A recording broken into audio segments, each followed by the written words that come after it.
Imagine a time long before the rise of powerful kings and empires. A time when the very land we now call Germany was inhabited by tribes of fierce warriors and untamed lands, where the winds of Europe carried the strength of the Germanic peoples. The roots of the German Empire stretch back far beyond its unification in the 19th century.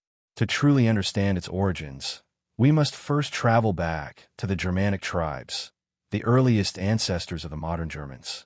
These tribes, scattered across the dense forests of northern and central Europe, were the forerunners of what would become the German Empire. In the 1st century BC, the Germanic tribes began to emerge as a distinct group from their neighbors, the Celts and the Romans. They didn't have a centralized state or empire, but rather lived in loosely connected tribes with their own customs, laws, and leaders. The ancient Romans, always seeking to expand their empire, referred to them as the Germania, a vast expanse of land, stretching from what is now Denmark to the borders of modern-day France and Poland. The Romans, led by Emperor Julius Caesar, attempted to subdue the Germanic tribes in a series of campaigns known as the Gallic Wars, 58 to 50 BC. These tribes, notably the Suebi, Cherusci, and Chatti, fiercely resisted Roman control. One of the most famous events in this conflict was the Battle of the Teutoburg Forest in 9 AD, where an alliance of Germanic tribes, led by the Cheruscan chief Arminius, inflicted a crushing defeat on 3 Roman legions. This victory marked a major turning point in the relationship between Rome and the Germanic tribes, halting Roman expansion into Germania. However, even though the Germanic tribes remained independent, they were never isolated. Over the centuries, their interactions with the Roman Empire, whether through trade, conflict, or diplomacy, deeply influenced their development. The Romans, who admired the Germanic people's warrior culture and strength, regarded them with a mix of fear and respect. But beyond warfare, the Romans also helped shape the early foundations of Germanic culture by introducing new technologies, architectural styles, and, most importantly, the Latin alphabet. But what is often forgotten in the grand story of European empires is that these tribes had a profound impact on shaping the future of what would become Germany. In fact, it was the very disintegration of the Roman Empire in the 5th century that set the stage for the rise of a new power in Europe, the Holy Roman Empire. The fall of Rome created a power vacuum, and with it, opportunities for the Germanic tribes to rise and seize control of the former Roman territories. The most notable of these early Germanic conquerors was Clovis I, the Frankish king, who united much of what is now France and Germany under his rule in the early 6th century. His dynasty, the Merovingians, laid the groundwork for the future unification of Europe under a single Christian ruler, something that would become central to the identity of the Holy Roman Empire in the centuries that followed. From this foundation, the Germanic peoples began to forge a distinct identity. Their warrior culture, combined with the influence of Rome, eventually gave rise to the medieval kingdom of the Franks. The Carolingian Empire, founded by Charlemagne in 800 AD, stands as one of the most significant early moments in German history. Charlemagne's empire, though short-lived, laid the intellectual, cultural, and religious foundations that would eventually lead to the creation of the Holy Roman Empire and the eventual rise of the German Empire centuries later. Imagine a time when Europe was in the throes of transformation. Amid the chaos and decline of the Roman Empire, a powerful figure would rise from the heart of Europe, a figure whose empire would become the precursor to the German Empire itself. This man was Charlemagne, or Charles the Great, whose reign in the 9th century marked the dawn of a new era. Charlemagne was born into the Carolingian dynasty, inheriting the kingdom of the Franks from his father, Pepin the Short. The Frankish kingdom, which included much of what is now France and Germany, was poised for greatness, but it was Charlemagne's vision and military genius that truly transformed it. In 800 AD, Charlemagne was crowned Holy Roman Emperor by Pope Leo III. This moment was not just a personal triumph for Charlemagne, but a significant turning point for all of Europe. It was a declaration that the ancient idea of the Roman Empire was reborn, this time under the leadership of a Christian monarch. Charlemagne's new empire, often referred to as the Carolingian Empire, spanned much of modern Germany, France, Belgium, and parts of Italy and Spain. This was a Christian empire, deeply committed to spreading the teachings of the Church, and it was also a military empire. Charlemagne expanded his realm through a series of bloody campaigns, conquering neighboring territories such as the Saxons, a Germanic tribe to the east. The forced Christianization of the Saxons under Charlemagne's rule was a decisive moment in the relationship between the Germanic tribes and Christianity, with far-reaching effects on the future of the Holy Roman Empire and its successor, the German Empire. But Charlemagne's legacy wasn't just military.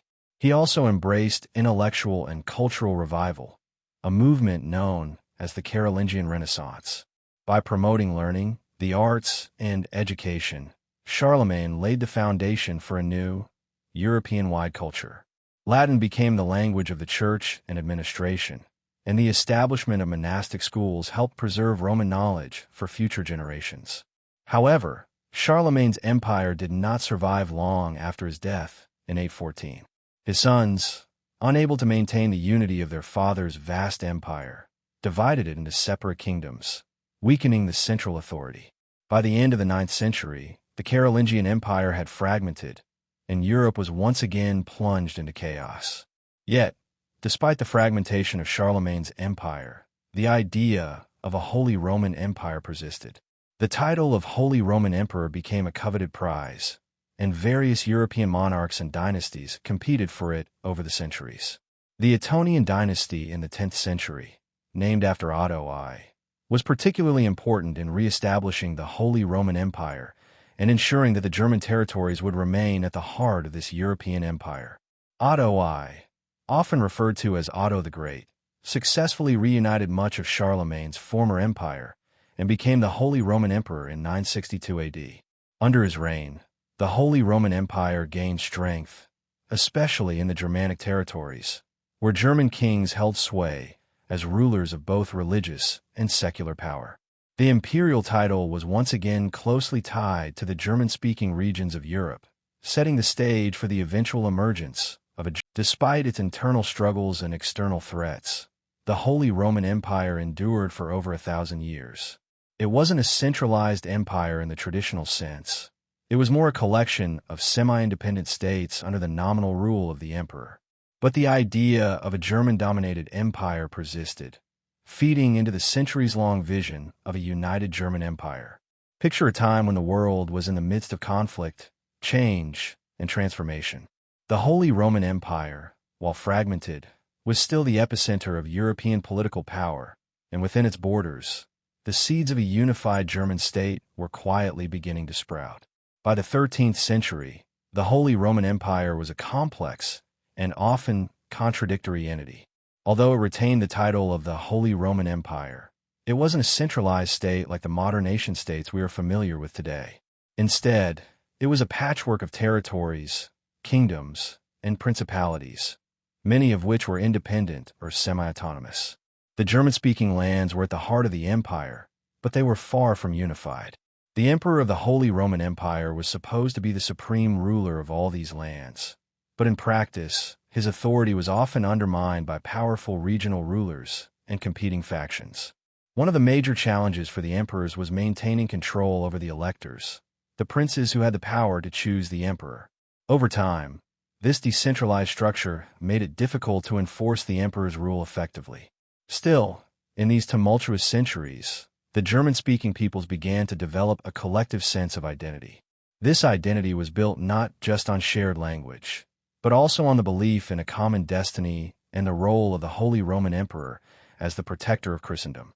Although the emperor's power weakened over time, the idea of a unified German empire remained deeply ingrained in the minds of the people, especially the elites and the ruling class.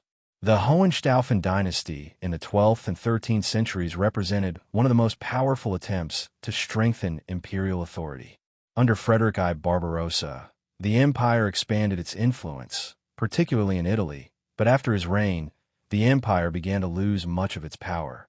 The Interregnum, the period from 1254 to 1273, when the Holy Roman Empire had no emperor, was a time of political chaos, but also a time when German cities, towns, and regions began to assert their independence.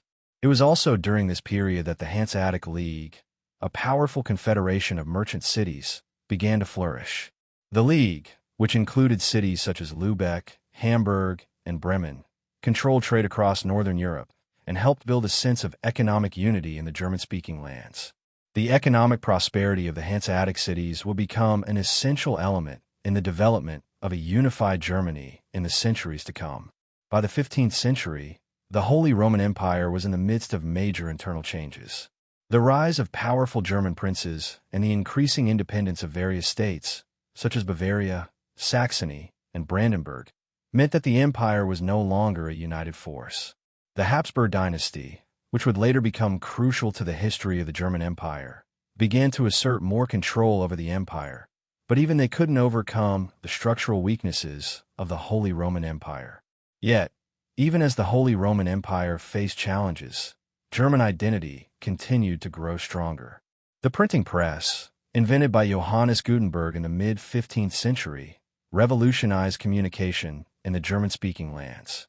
Books, pamphlets, and newspapers in German began to spread rapidly, and the written word became a key tool in the development of a shared national culture. By the end of the 15th century, the seeds were planted for the Reformation in the early 16th century, which would further shape the future of Germany and the Holy Roman Empire.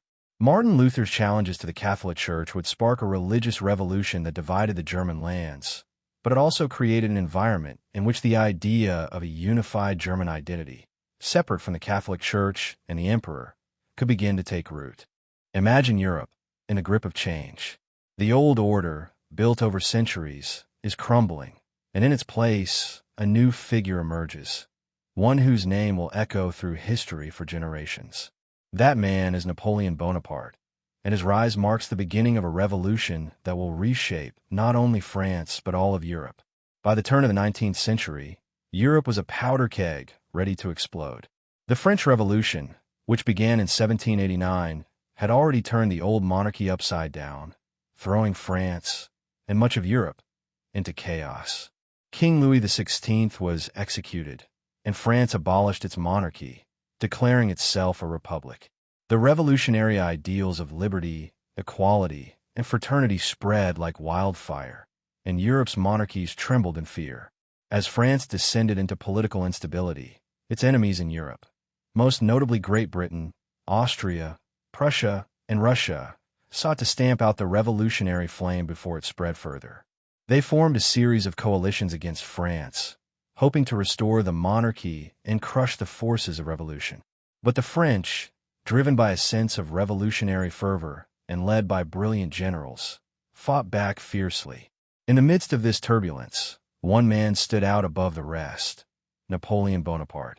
Born on the island of Corsica in 1769, Napoleon's rise to prominence came through his exceptional military skill. A young officer in the French army, he quickly rose through the ranks due to his brilliance on the battlefield.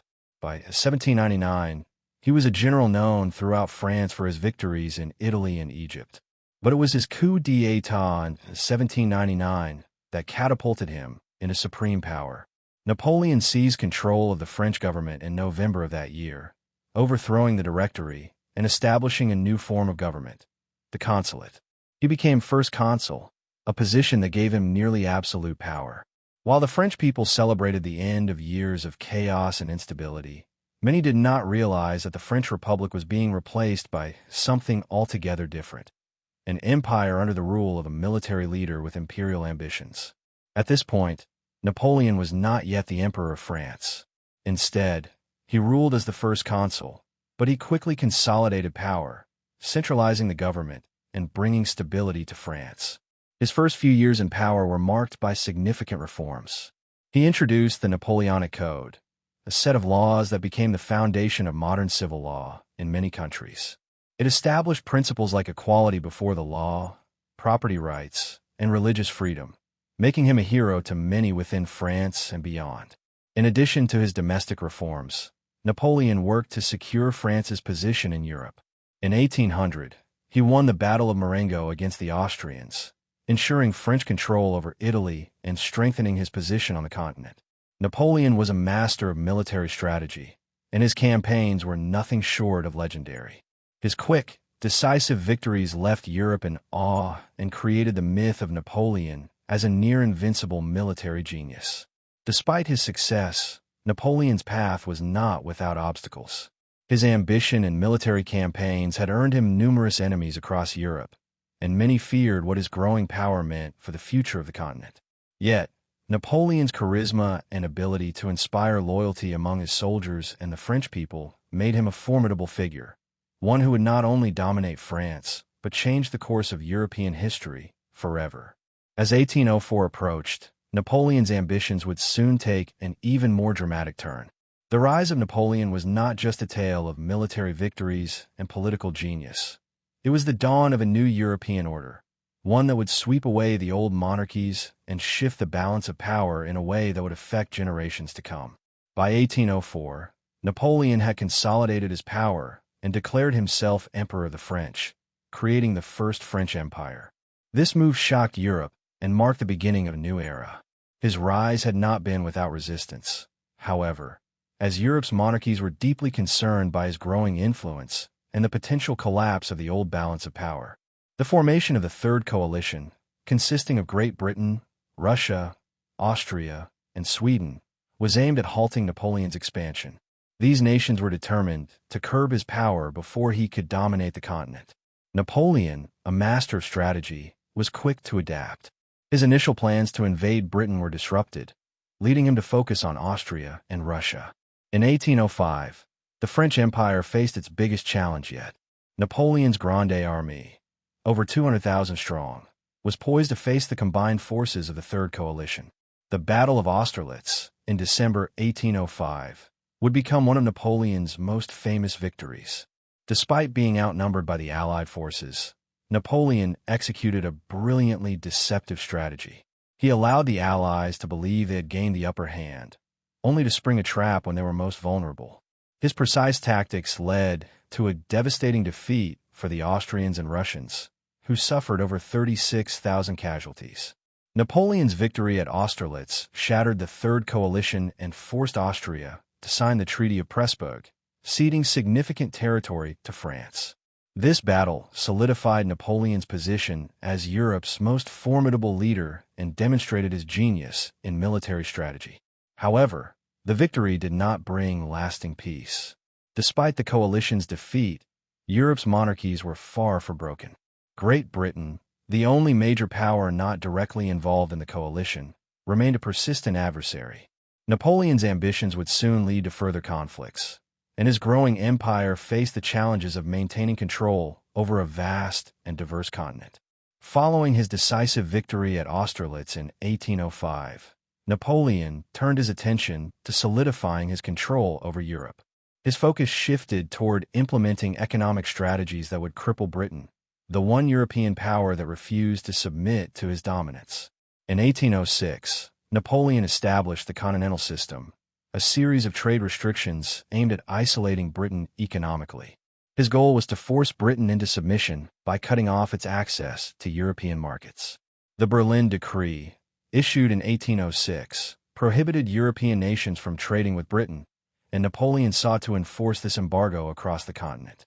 However, enforcing the Continental System proved to be a much more difficult task than Napoleon anticipated. While many European countries were forced to comply, there were significant challenges.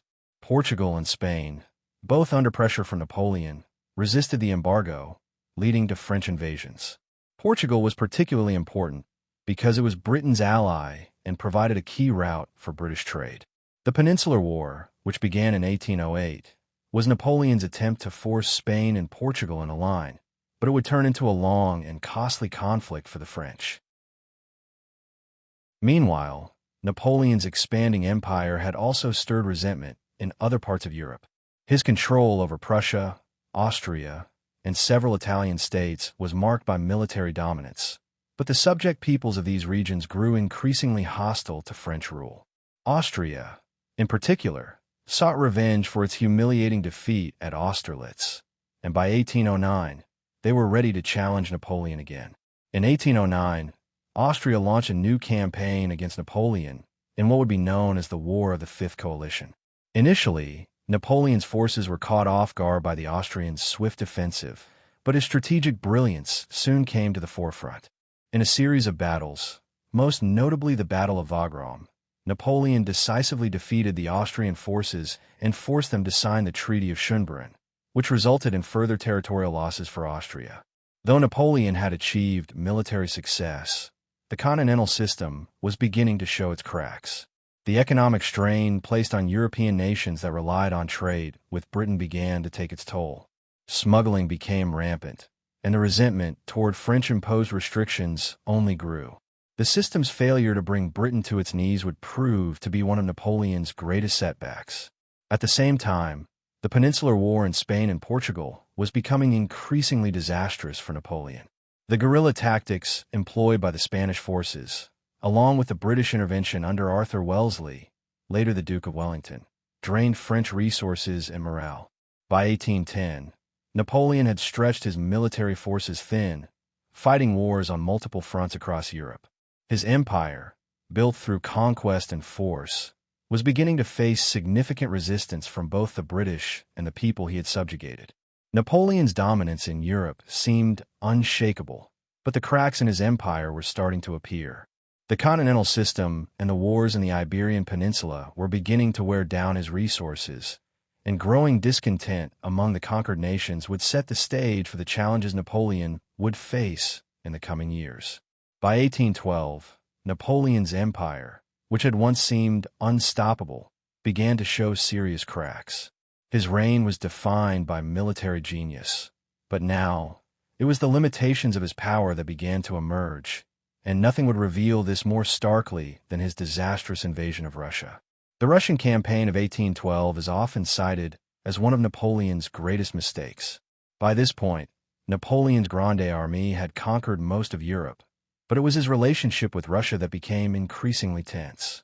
The Russian Tsar, Alexander I, had been an ally of Napoleon, but as Napoleon's empire expanded, tensions over the continental system began to build. Russia, unwilling to fully comply with the embargo against Britain, eventually withdrew from the continental system. This defection angered Napoleon, and he decided that Russia had to be dealt with militarily.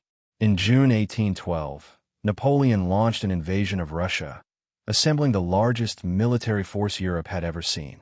The Grande Armée, which numbered around 600,000 soldiers, marched into Russia, aiming to force Tsar Alexander to return to the continental system and reassert French dominance over Europe.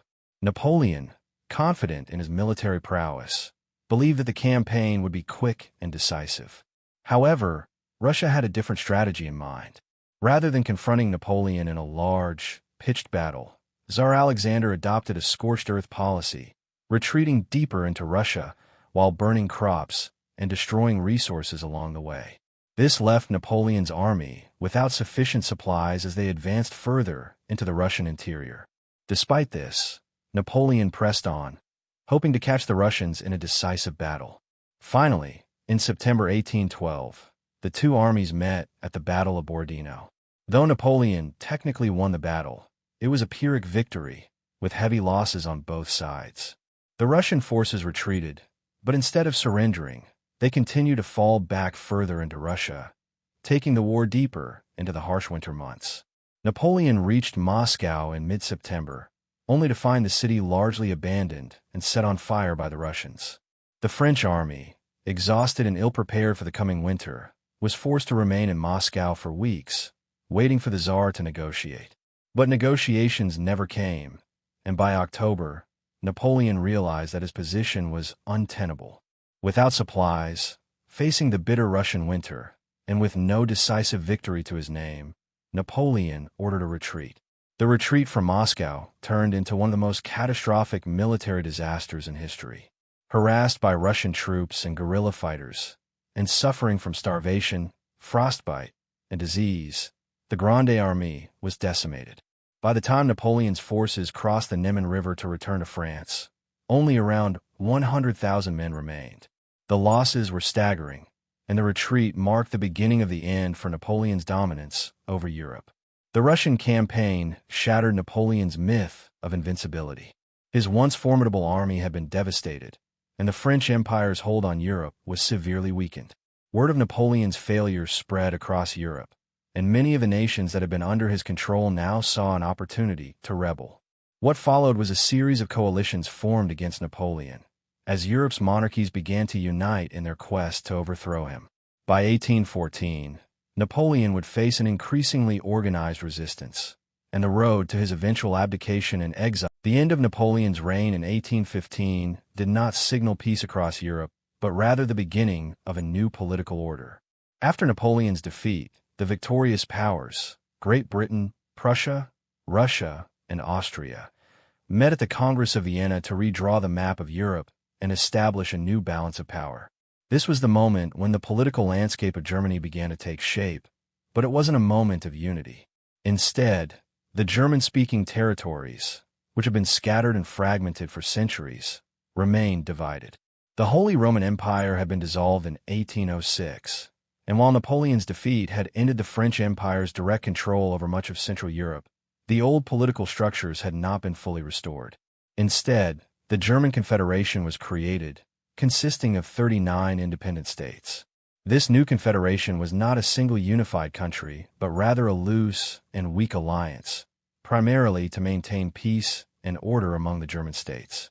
At the heart of the German Confederation was Austria, which held significant influence due to its central position in Europe and its historical role as the dominant power in the region.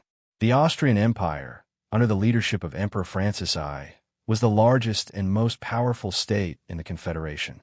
However, the formation of the Confederation did not ensure stability. Rather, it highlighted the complex web of relationships between the various German states. Prussia, which had been a major power during the Napoleonic Wars, was also part of the Confederation, but it was not the dominant force. The kingdom was recovering from the devastation of the wars and faced internal and external challenges. However, Prussia had a clear ambition to expand its influence and eventually become the leading power in Germany. Despite its ambitions, Prussia faced significant challenges in asserting its power. The German Confederation was a decentralized and ineffective organization, and it lacked the central authority needed to address the growing nationalistic sentiments that were beginning to stir in the German-speaking territories. The Congress of Vienna had essentially created a status quo, where the old aristocratic order and monarchies were preserved, but it did little to address the rising calls for liberal reforms and national unity among the German people. Nationalism, which had been fueled by the experiences of war and revolution, was becoming a powerful force.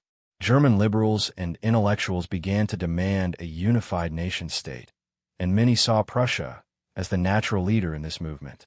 Prussian reformers sought to modernize their kingdom, not just militarily, but also politically and economically. They began to lay the groundwork for a stronger and more centralized state that could eventually unify the scattered German states. This period, between 1815 and 1848, was marked by tensions between conservatives who wished to maintain the old order and liberals who demanded change. The German Confederation was a fragile system, and it was only a matter of time before the forces of nationalism and liberalism would clash with the old monarchies, leading to the revolutions of 1848. After the Congress of Vienna in 1815, the German Confederation was established as a loose alliance of 39 independent German states. Among these states, Prussia and Austria were the two most significant powers. However, Prussia's role was still somewhat secondary to Austria, which controlled the Confederation and was able to influence its decisions. Despite this, Prussia had major ambitions of its own, and the Prussian monarchy was eager to play a more prominent role in shaping the future of the German-speaking world. The first major step toward greater Prussian influence came with the rise of economic and military reforms within the Kingdom of Prussia.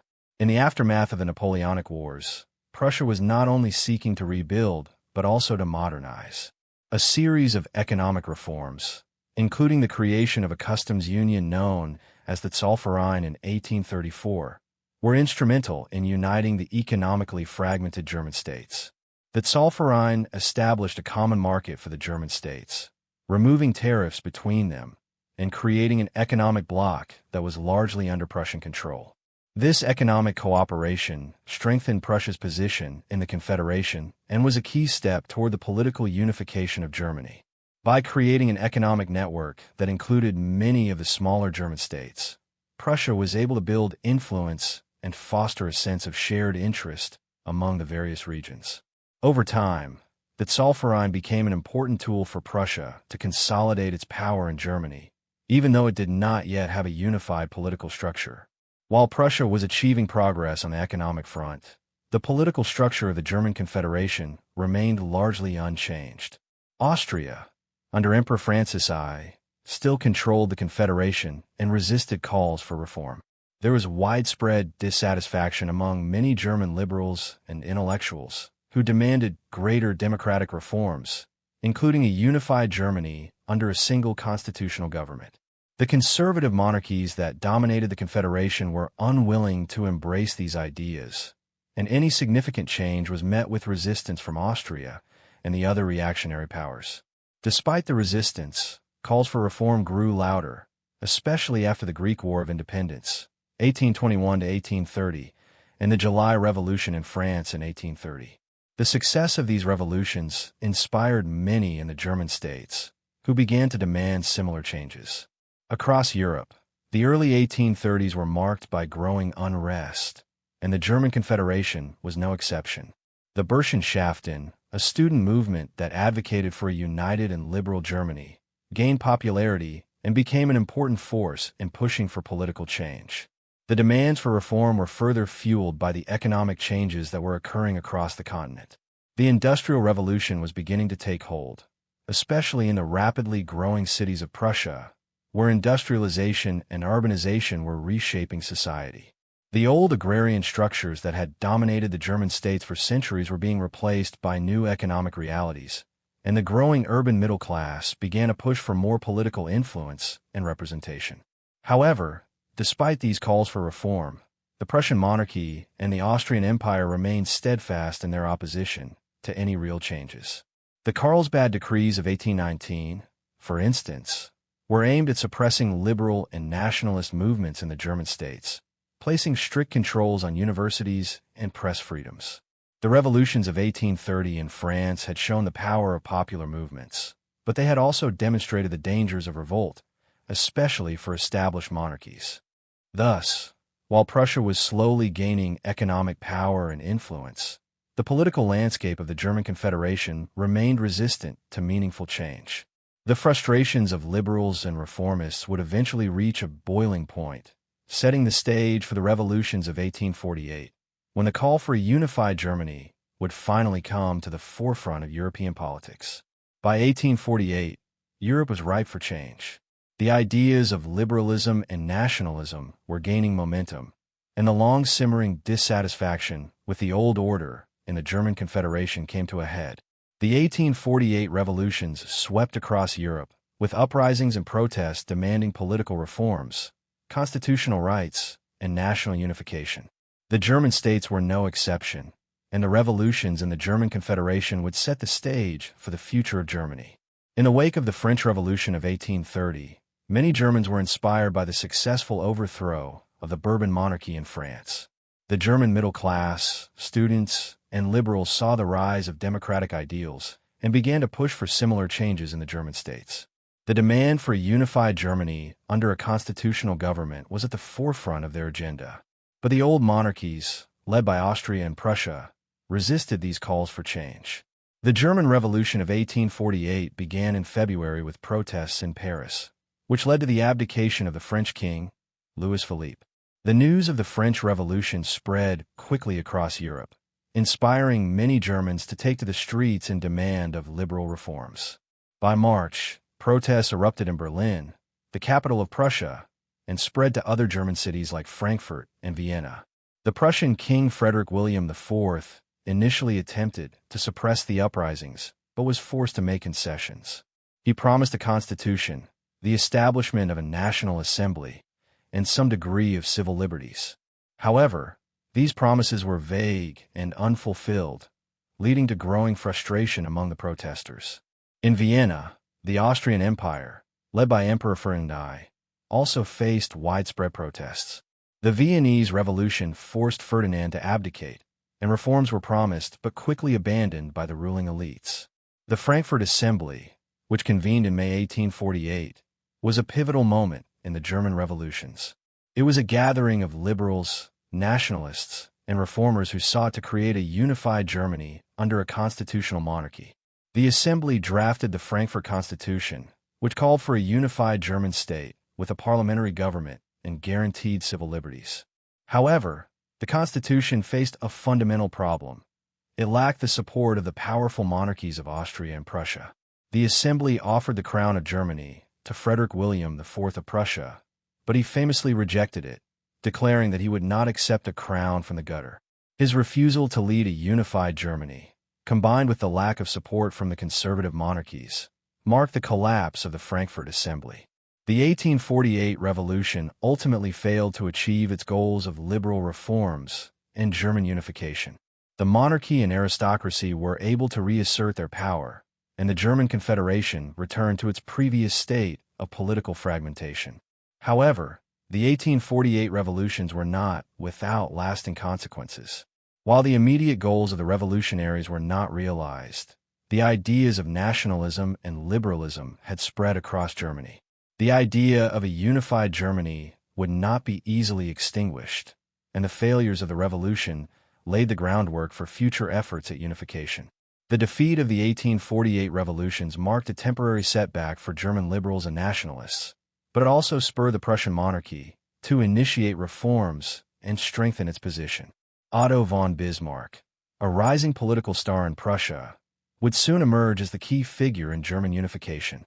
His skillful diplomacy and political maneuvering would ultimately lead to the creation of the German Empire in 1871, fulfilling the dreams of the revolutionaries of 1848.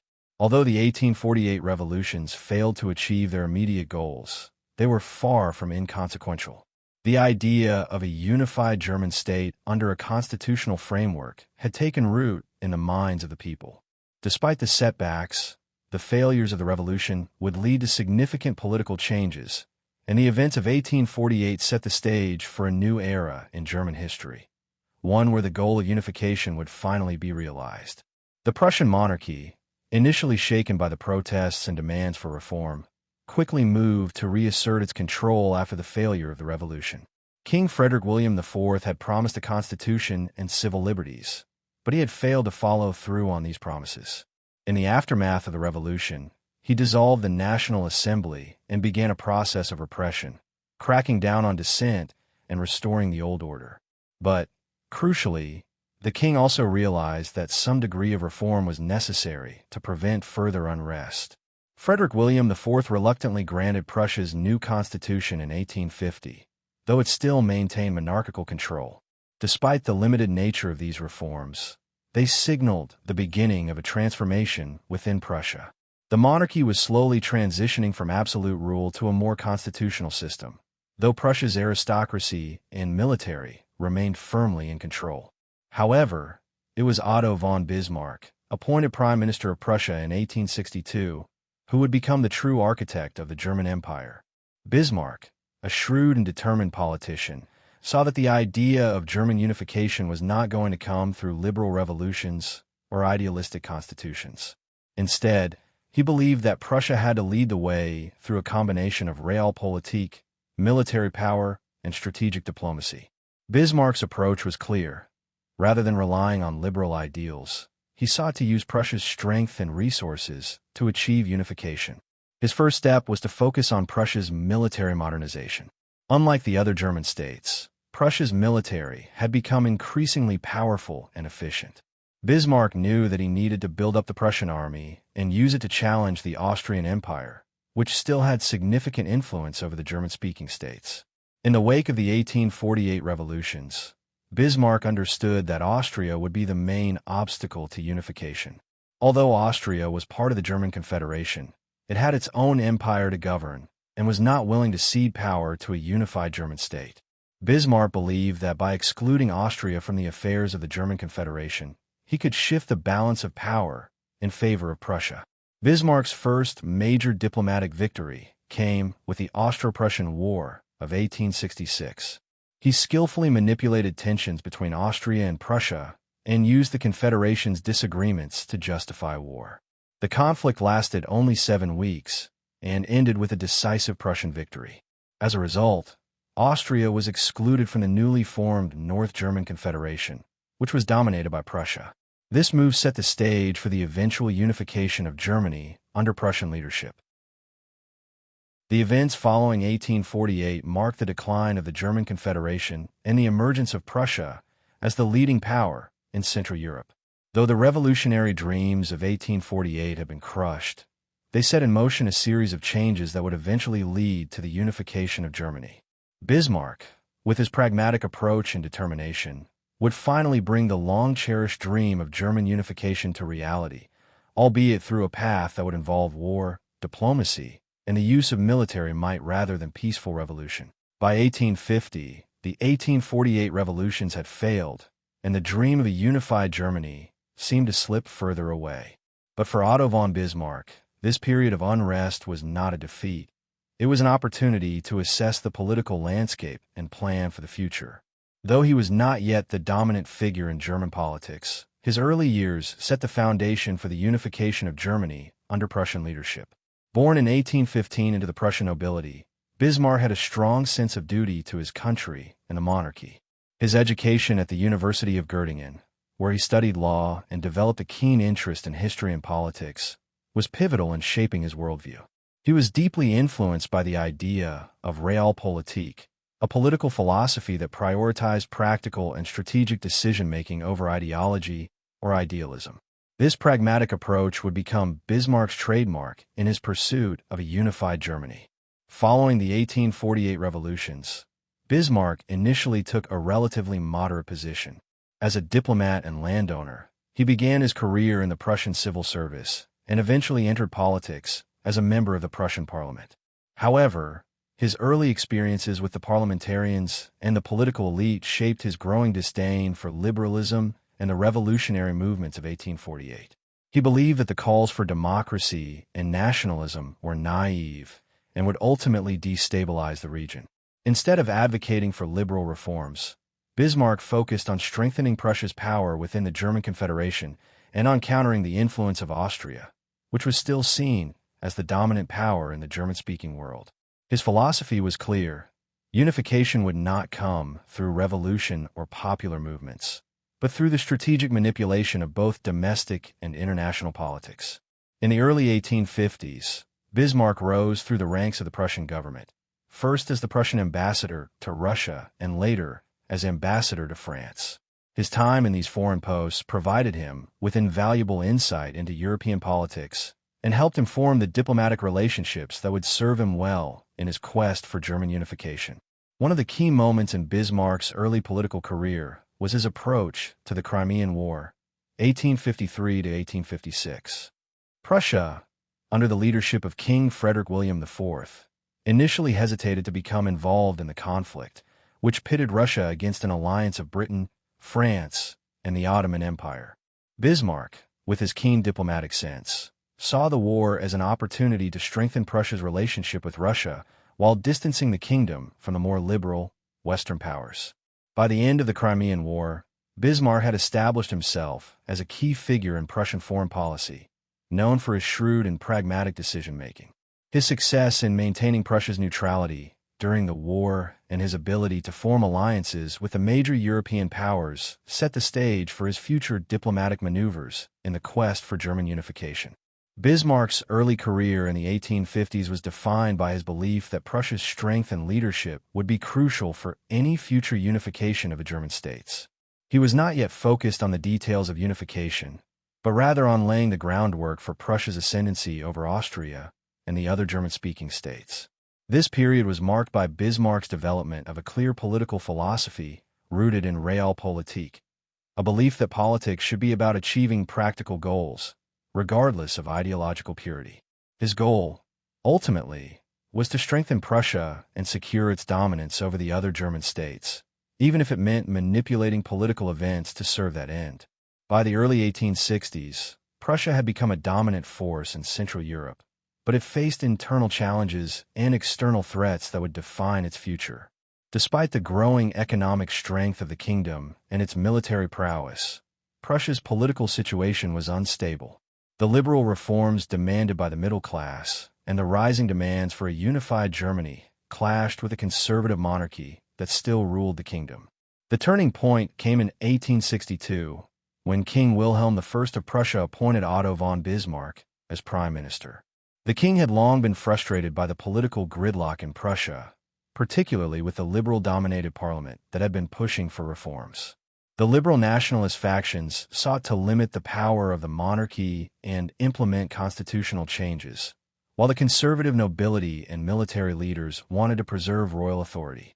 Bismarck, known for his diplomatic acumen and his unyielding determination, was tasked with navigating these turbulent waters.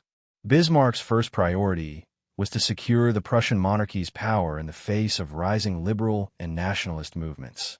He famously stated that the great questions of the day will not be settled by speeches and majority decisions, but by iron and blood. This declaration of realpolitik was a clear signal that Bismarck was prepared to use military force if necessary to achieve his objectives. For Bismarck, the road to German unification lay in Prussia's dominance, and he was prepared to manipulate both internal and external forces to make that happen. One of the most immediate challenges facing Bismarck was the deadlock between the Prussian king and the Prussian parliament. In 1862, the parliament refused to approve the king's military budget, which was essential for modernizing the Prussian army. The inability of the parliament to compromise on military spending threatened to delay Prussia's military reforms and undermine its strategic position in Europe. Bismarck, seeing an opportunity, used this crisis to break the deadlock. He circumvented the parliament, convincing the king to bypass the legislature and proceed with military reforms through royal decrees. This bold move made it clear that Bismarck was willing to defy parliamentary opposition and work outside of conventional political structures to achieve his goals. His actions in this early period solidified his reputation as a man of action, unafraid to break with tradition if it meant advancing Prussia's interests. But Bismarck's actions were not only about domestic politics. He was already laying the groundwork for Prussia's leadership in a united Germany. His first major foreign policy initiative was aimed at dealing with Denmark, which controlled the duchies of Schleswig and Holstein. These territories were predominantly German-speaking, and their status had long been a point of contention between Prussia and Denmark. In 1863, Denmark attempted to annex Schleswig, provoking a reaction from both Prussia and Austria, which had a historical claim to Holstein. Bismarck seized on the opportunity to form an alliance with Austria and launch a short but decisive war against Denmark in 1864. The result was a quick victory, and both Schleswig and Holstein were brought under Prussian and Austrian control. However, Bismarck's true aim was to exploit the tension between Prussia and Austria in the coming years. He was laying the foundation for Prussia's future dominance in Germany, an outcome that would come at Austria's expense. Through his deft political maneuvering, Bismarck began to reshape Prussia's position in Europe, setting the stage for the coming wars that would define the fate of Germany. In the next years, Bismarck would continue to manipulate both domestic and foreign crises to isolate Austria and rally the German states around Prussia. His masterstroke of diplomacy would soon change the course of European history forever. By the mid-1860s, Prussia was rapidly strengthening its position in Central Europe, both politically and militarily. Otto von Bismarck, having successfully navigated the internal crises of Prussia, now focused on the next critical step in his grand design, excluding Austria from the affairs of the German Confederation and paving the way for Prussia's dominance over the other German states. At the heart of Bismarck's strategy was the belief that Austria, with its long-standing leadership in the German Confederation, was a primary obstacle to German unification under Prussian leadership. Bismarck's vision for unification was not one that would include Austria, but one that would see Prussia leading a North German Confederation that would eventually absorb the southern German states. To achieve this, Bismarck needed to weaken Austria's influence and neutralize any threat it posed. The opportunity for this momentous shift came in 1866, when tensions between Prussia and Austria over the governance of Schleswig and Holstein, territories acquired from Denmark in 1864, reached a boiling point. Although Prussia and Austria had cooperated in the war against Denmark, the arrangement over these territories had created growing friction. Austria had control of Holstein, while Prussia governed Schleswig, and disputes over the administration of these lands eventually escalated. Bismarck, ever the master strategist, saw this as a perfect opportunity to provoke a conflict with Austria. He knew that a war with Austria could be framed as a fight for the German Confederation's future, with Prussia positioning itself as the protector of German interests. However, he was also keenly aware that the international diplomatic landscape needed to be carefully managed to avoid full-scale confrontation with other European powers like France or Russia. To ensure that Austria was isolated diplomatically, Bismarck skillfully manipulated the situation. He secured a neutrality agreement with France, and Russia, dealing with its own domestic issues, remained uninvolved. Moreover, Bismarck moved quickly to garner support from the smaller German states by promising them protection under Prussian leadership. In this way, Prussia was able to form a coalition that would not only guarantee military success, but also shift the balance of power in favor of a Prussian-led Germany. The Austro-Prussian War, also known as the 7 Weeks' War, began in June 1866. It was a lightning-fast conflict, lasting just 7 weeks. Despite Austria's larger size and the initial presence of its allies in the German Confederation, the war was largely decided by Prussia's superior military strategy, which relied on the efficiency of the Prussian army, modern railroad logistics, and the decisive use of rifled artillery. In one of the most significant battles of the war, the Battle of Königgrätz, also known as the Battle of Zadova, on July 3, 1866, Prussia decisively defeated the Austrian army. The battle was a crushing victory for Prussia, and Austria was forced to sue for peace. The Treaty of Prague, signed in August 1866, officially ended the war and resulted in Austria's exclusion from the German Confederation. The treaty left Austria humiliated and isolated, with Prussia emerging as the undisputed leader of the German states. Austria was no longer a part of the German Confederation, and the North German Confederation, dominated by Prussia, was formed shortly thereafter. This marked a turning point in the German unification process, as Austria, which had been a major political player in the region for centuries, was no longer a threat to Prussian ambitions. Bismarck's victory in the Austro-Prussian War reshaped the map of Central Europe. It eliminated Austria as a major influence over German affairs and paved the way for the creation of a Prussian-dominated Germany. The success of the war was a key milestone in Bismarck's road to unification, and the North German Confederation set the stage for further expansion and eventual unification under Prussian leadership. With Austria excluded from the German Confederation and the North German Confederation firmly under Prussian leadership, the path to German unification was nearly complete. However, the final step in the process required the unification of the remaining independent German states, particularly the southern German states like Bavaria, Württemberg, and Baden, which were hesitant to join a Prussian-dominated Germany. Bismarck knew that only one event could bring these southern states into a unified German empire: war with France.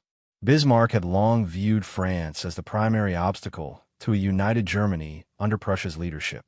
The French had historically been enemies of the German-speaking peoples, and had played a significant role in the Napoleonic Wars. Additionally, the rise of a powerful, unified German state would shift the balance of power in Europe, making France feel threatened by the possibility of a new, unified German empire on its border. Napoleon III, the Emperor of France, had been growing increasingly uneasy about Prussia's rising influence in Europe. In 1867, Napoleon had attempted to assert French dominance in Europe by meddling in the affairs of Luxembourg, but Bismarck deftly handled the situation, ensuring that Prussia's position remained strong and France's influence waned. This diplomatic victory had humiliated Napoleon and strengthened Bismarck's position in Europe.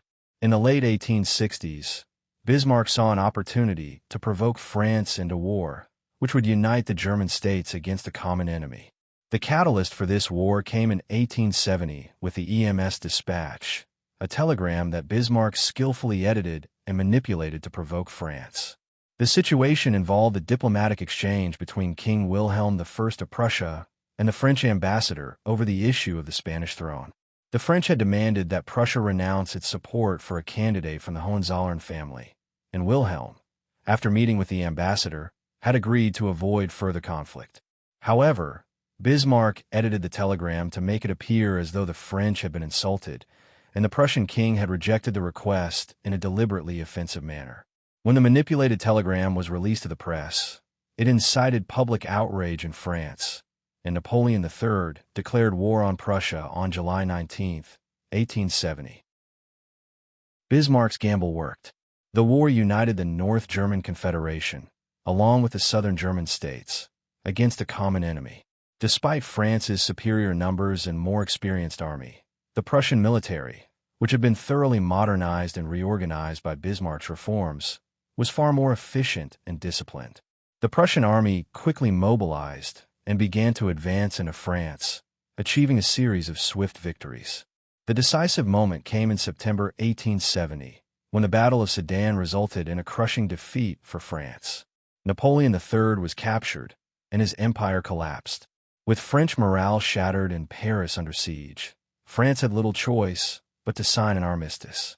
The treaty, signed in 1871, not only marked the end of the war, but also sealed the fate of Germany. Following the victory, the German states, including the southern states like Bavaria, joined the North German Confederation, and on January 18, 1871, in the Hall of Mirrors at Versailles, the German Empire was officially proclaimed. Kaiser Wilhelm I of Prussia was crowned the first emperor of the new German Empire, and Bismarck, the architect of unification, was appointed its first chancellor. The Franco-Prussian War was the final catalyst that unified the German states under a single monarchy and created the German Empire, with Prussia at its heart. For Bismarck, the war was a masterstroke of diplomacy and military strategy, solidifying his reputation as one of the greatest political minds in European history. Germany was now a unified, powerful empire, and the influence of Prussia had reshaped the political landscape of Europe. The creation of the German Empire in 1871 was the culmination of decades of political maneuvering, military strategy, and careful diplomacy, all orchestrated by Otto von Bismarck. The war with France, while a moment of immediate triumph, was more than just a victory on the battlefield. It was the final piece of the puzzle in Bismarck's grand design to transform Prussia into the dominant power in Europe and create a unified German state. On January 18, 1871, in the Hall of Mirrors at Versailles, the German Empire was officially proclaimed, marking the end of centuries of fragmented German-speaking states. The event itself was symbolic. Not only had Bismarck orchestrated the unification of Germany, but he also did so in the very heart of French territory, a stunning blow to the French pride and power. The new German Empire, also known as the Second Reich, was formed as a federation of German states. Prussia was the dominant power in this new empire, with King Wilhelm I crowned as the first Kaiser, Emperor, of Germany. The southern German states, which had been hesitant to join Prussia earlier, now became part of the empire, largely due to the common cause they had shared in defeating France. The unification of Germany under Prussian leadership was not the result of democratic movements or peaceful negotiations, but through military force and strategic diplomacy, exactly as Bismarck had planned. However, the creation of the German Empire was not just a matter of military conquest. It was also about Bismarck consolidating power, both within the new empire and on the European stage. The German Confederation had been replaced by the North German Confederation in 1867, and with the inclusion of the southern states, Bismarck had effectively secured Prussia's dominance over all of Germany. The German Empire was, at its core, a Prussian creation. Prussia controlled the military, foreign policy, and the monarchy, while the other German states had limited autonomy. Bismarck's diplomatic efforts did not stop with the creation of the empire. He understood that Germany's rise as a powerful state in Europe would likely cause tension with other powers, particularly France and Austria. As a result, Bismarck set out to ensure that Germany's position in Europe was secure, and he knew that his newly united empire could not afford to fight multiple wars simultaneously. In the years following unification, Bismarck worked to maintain peace in Europe through a series of diplomatic alliances and treaties. One of his most significant achievements was the Triple Alliance between Germany, Austria-Hungary, and Italy in 1882. This alliance was designed to isolate France diplomatically, ensuring that Germany would not face a two-front war. Bismarck also pursued a policy of non-intervention in the internal affairs of France, understanding that France would likely seek revenge for its defeat in the Franco-Prussian War. By maintaining peace with France and neutralizing the threat from Austria and Russia, Bismarck effectively kept Germany safe from foreign aggression during the early years of the German Empire. However, Bismarck's work was not done. He knew that Germany's power and influence in Europe would depend on careful management of alliances and a balance of power. Bismarck's foreign policy ensured that Germany would be a dominant force in European politics, but it also planted the seeds of tension that would eventually lead to the First World War. In conclusion, the creation of the German Empire in 1871 was the result of Bismarck's unrelenting determination, political ingenuity, and mastery of realpolitik. He had achieved the unification of Germany, not through peaceful negotiation, but through the manipulation of war, diplomacy, and alliances. The Second Reich was born, and Prussia had become the core of a new and powerful German empire that would change the course of European history. The Franco-Prussian War of 1870 was not an accidental conflict. It was the culmination of years of careful diplomacy, calculated provocation, and strategic maneuvering by Otto von Bismarck, who had long been planning to use a war with France as the final step in the unification of Germany. Bismarck understood that a war with France could unite the various German states under Prussian leadership by creating a common enemy, and by manipulating the situation, he was able to provoke the French into declaring war on Prussia. By 1870, the German Confederation had been replaced by the North German Confederation, which was a Prussian-dominated union of northern German states. The southern states, including Bavaria, Württemberg, and Baden, remained independent, but were still closely aligned with Prussia. However, they were reluctant to fully join a Prussian-led unified Germany and were hesitant to be absorbed into the new German state. France, under Napoleon III, had long been concerned about the rise of a strong, unified German state on its eastern border. Napoleon had been the ruler of France since 1852 and had ambitions of maintaining France's dominance in Europe. A powerful Germany under Prussia would threaten France's position, and Napoleon sought to prevent any further consolidation of German-speaking states into a unified empire. This fear of German unification, combined with the rise of Prussian military power, was the driving force behind French hostility towards Prussia. Tensions between Prussia and France began to rise in 1869 when a Spanish crisis emerged. The Spanish throne was vacant, and a candidate from the Hohenzollern family, which ruled Prussia, was suggested as a possible king of Spain. This prospect alarmed France, which feared the idea of a Hohenzollern monarchy stretching from Berlin to Madrid, further consolidating Prussian influence in Europe. Napoleon III saw an opportunity to prevent this outcome by demanding that King Wilhelm I of Prussia renounce the Spanish throne for his relative. Bismarck, who understood that a diplomatic crisis with France could be the perfect opportunity to achieve his goal of German unification, decided to manipulate the situation. He took a telegram sent from Wilhelm I after a meeting with the French ambassador, edited it, and made it appear that the Prussian king had insulted the French ambassador and disrespected France. This EMS dispatch, as it came to be known, was deliberately edited and released to the press by Bismarck in a way that would inflame French public opinion and create a diplomatic incident. The altered version of the telegram made it seem as though the Prussian king had publicly humiliated the French ambassador, which in turn made the French people demand action. This manipulation of the situation played directly into Bismarck's hands. When the French public, stirred by the edited telegram, demanded that Napoleon III take action, the French emperor declared war on Prussia on July 19, 1870. The declaration of war provided Bismarck with a perfect excuse to rally the German states against France. Prussia's military strength was formidable, and Bismarck knew that this war could unite the North German Confederation and even persuade the southern German states to join the fight against a common enemy. The Franco-Prussian War, which was set in motion by Bismarck's strategic manipulation of the EMS dispatch, was not just a conflict between two nations. It was the key event that would bring the scattered German-speaking states together and create the German Empire. What began as a diplomatic crisis soon escalated into a war that would forever change the political landscape of Europe. The declaration of war by France on July 19, 1870 set in motion one of the most significant conflicts in European history, the Franco-Prussian War. But the war was not just between France and Prussia. It was the spark that would unite the fragmented German states under Prussian leadership, completing the long-cherished dream of German unification. When Napoleon III declared war, he believed he could easily defeat Prussia, whose military was still rebuilding after the Napoleonic Wars. However, what Napoleon did not anticipate was the rapid and efficient mobilization of Prussia's military forces and the powerful alliance Bismarck had cultivated with the North German Confederation and even the southern German states. Bismarck's diplomatic genius had already secured the neutrality of other European powers. Russia, busy with its own internal matters, stayed neutral, and Great Britain did not intervene. This allowed Prussia to focus its military efforts solely on France. Bismarck also knew that the southern German states, such as Bavaria, Württemberg, and Baden, while initially hesitant about joining the North German Confederation, would now rally to Prussia's side.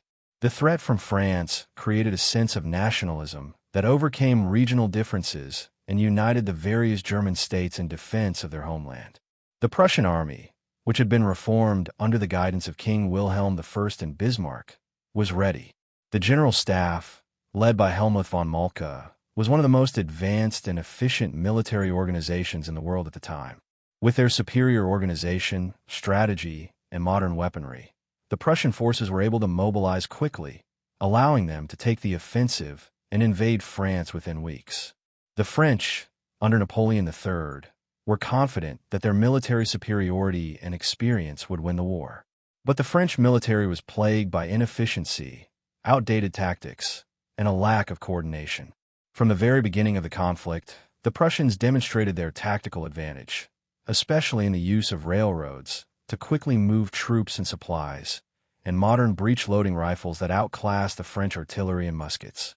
In early August, the Prussian army crossed the French border and advanced swiftly. By August 6th, they had defeated the French forces in the Battle of Wissembourg, signaling the start of a series of devastating defeats for France. The Battle of Forbach on August 6th and the Battle of Spitzeren on August 7th saw the French forces retreating, and the Prussian momentum continued to build. The Prussian army's ability to strike with speed and precision left the French forces unable to form a coherent defense. Napoleon III's decision to fight a war on multiple fronts, with insufficient coordination and strategy, would lead to his downfall. By September 1, 1870, the French suffered a crushing defeat at the Battle of Sedan, one of the most decisive moments of the war. The Prussian army, under the command of Moltke, surrounded and trapped Napoleon III's forces, leading to his capture. Napoleon III was forced to surrender, and his empire collapsed. With France's political and military leadership in disarray, the war seemed all but over. Yet, the conflict was far from finished. The Prussians continued to press forward, advancing toward Paris, while the French government, now led by a provisional government in the wake of Napoleon's abdication, refused to surrender. Despite the loss of their emperor, the French people fought on, determined to defend their capital and nation. As the Prussian army laid siege to Paris, the political fallout from the war was beginning to have profound effects. The southern German states, once hesitant to join the North German Confederation, now rallied behind Prussia in defense of Germany. This sense of national unity was the final catalyst needed to complete the process of German unification.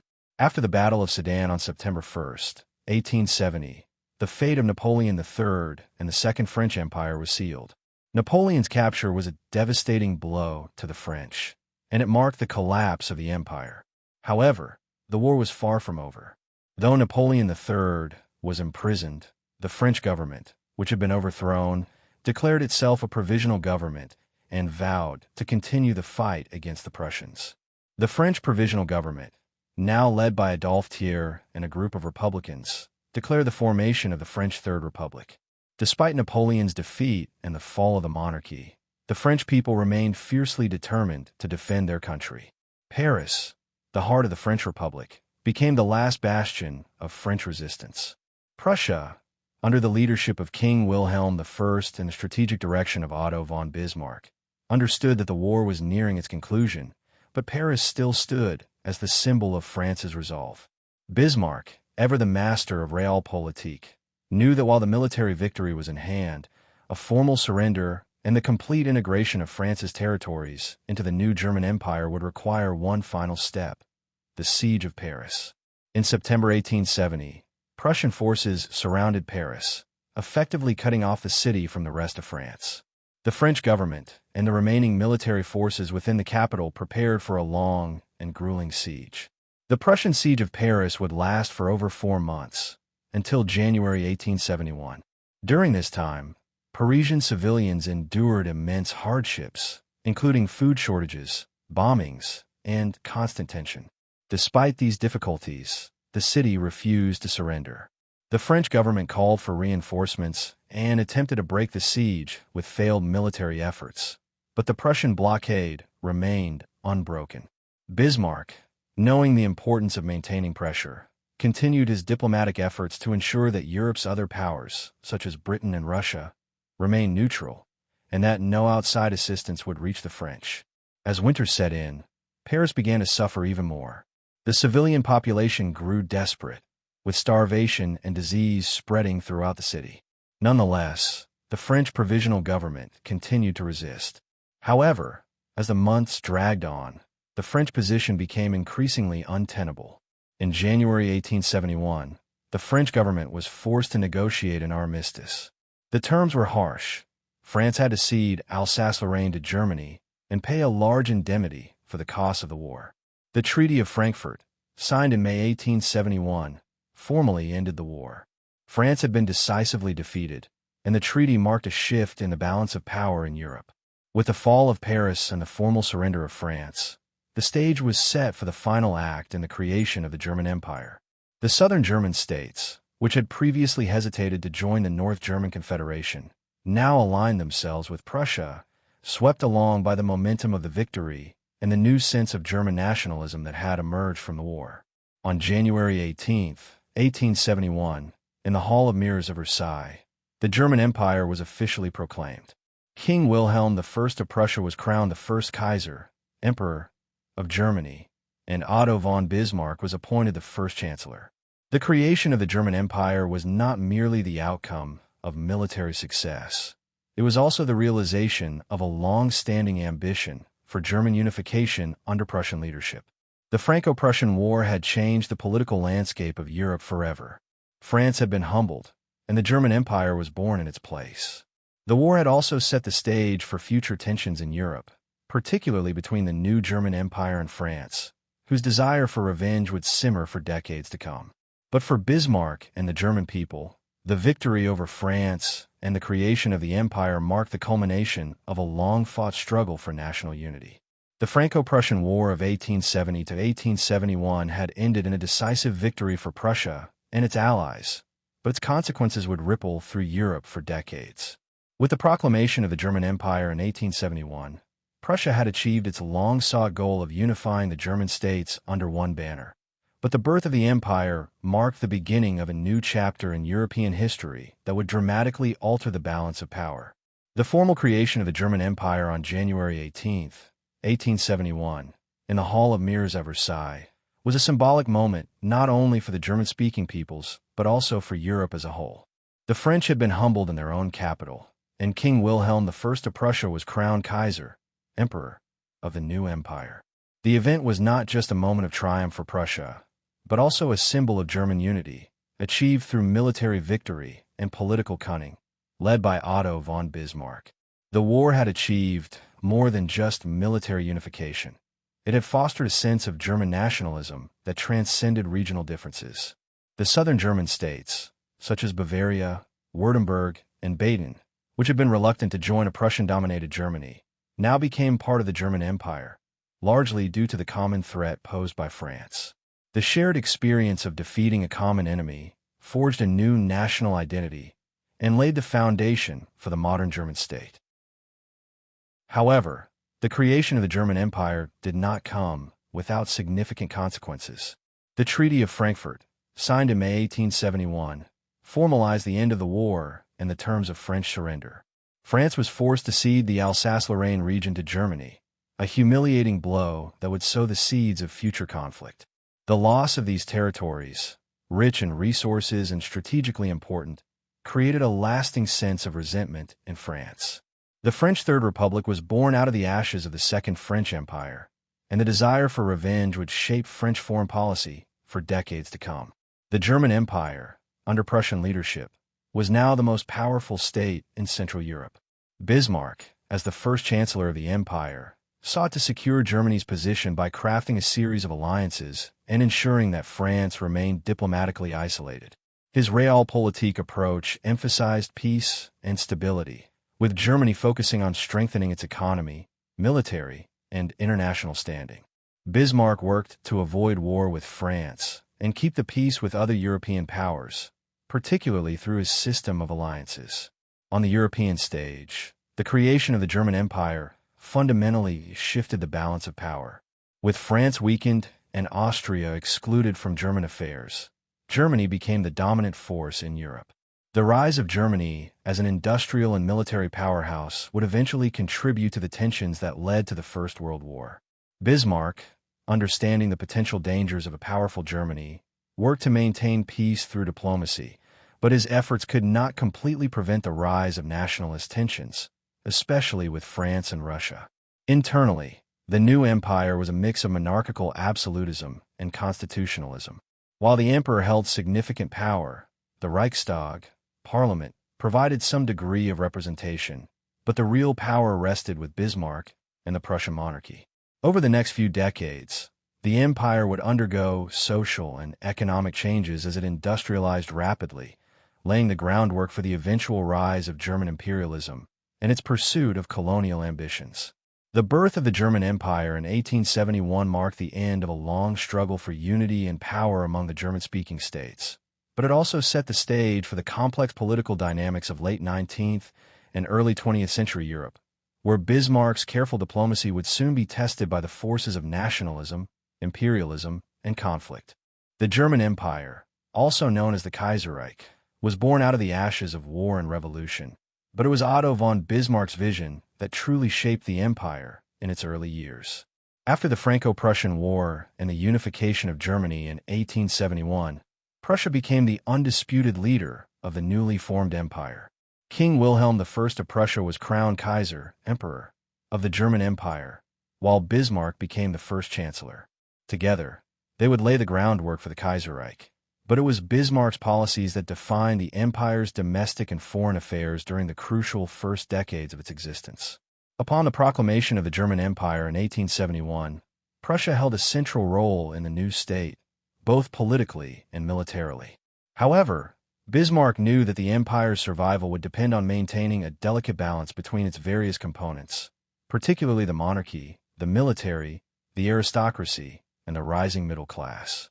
To achieve this, Bismarck pursued a policy of realpolitik, which involved pragmatic, often ruthless, decision-making to ensure the stability of the empire and the continued dominance of Prussia. One of Bismarck's first priorities after unification was to establish a new German constitution, which was ratified in 1871.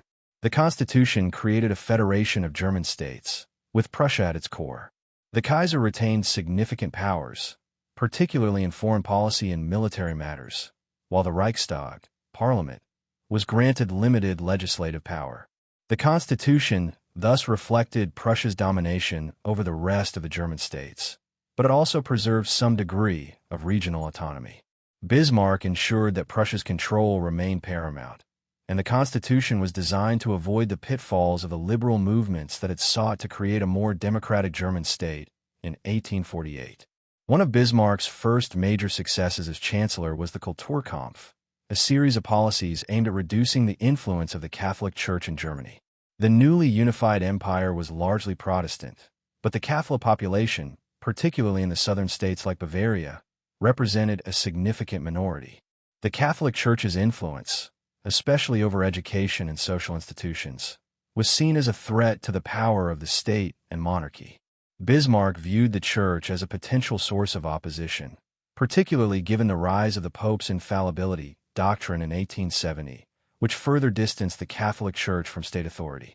The Kulturkampfs aimed to assert state control over religious institutions by passing a series of laws that restricted the power of the Church. The May Laws of 1873 required Catholic clergy to undergo state training, and they also limited the Church's ability to control schools and other institutions. Bismarck's intention was to weaken the influence of the Church and bring it under state control. However, the policy ultimately backfired.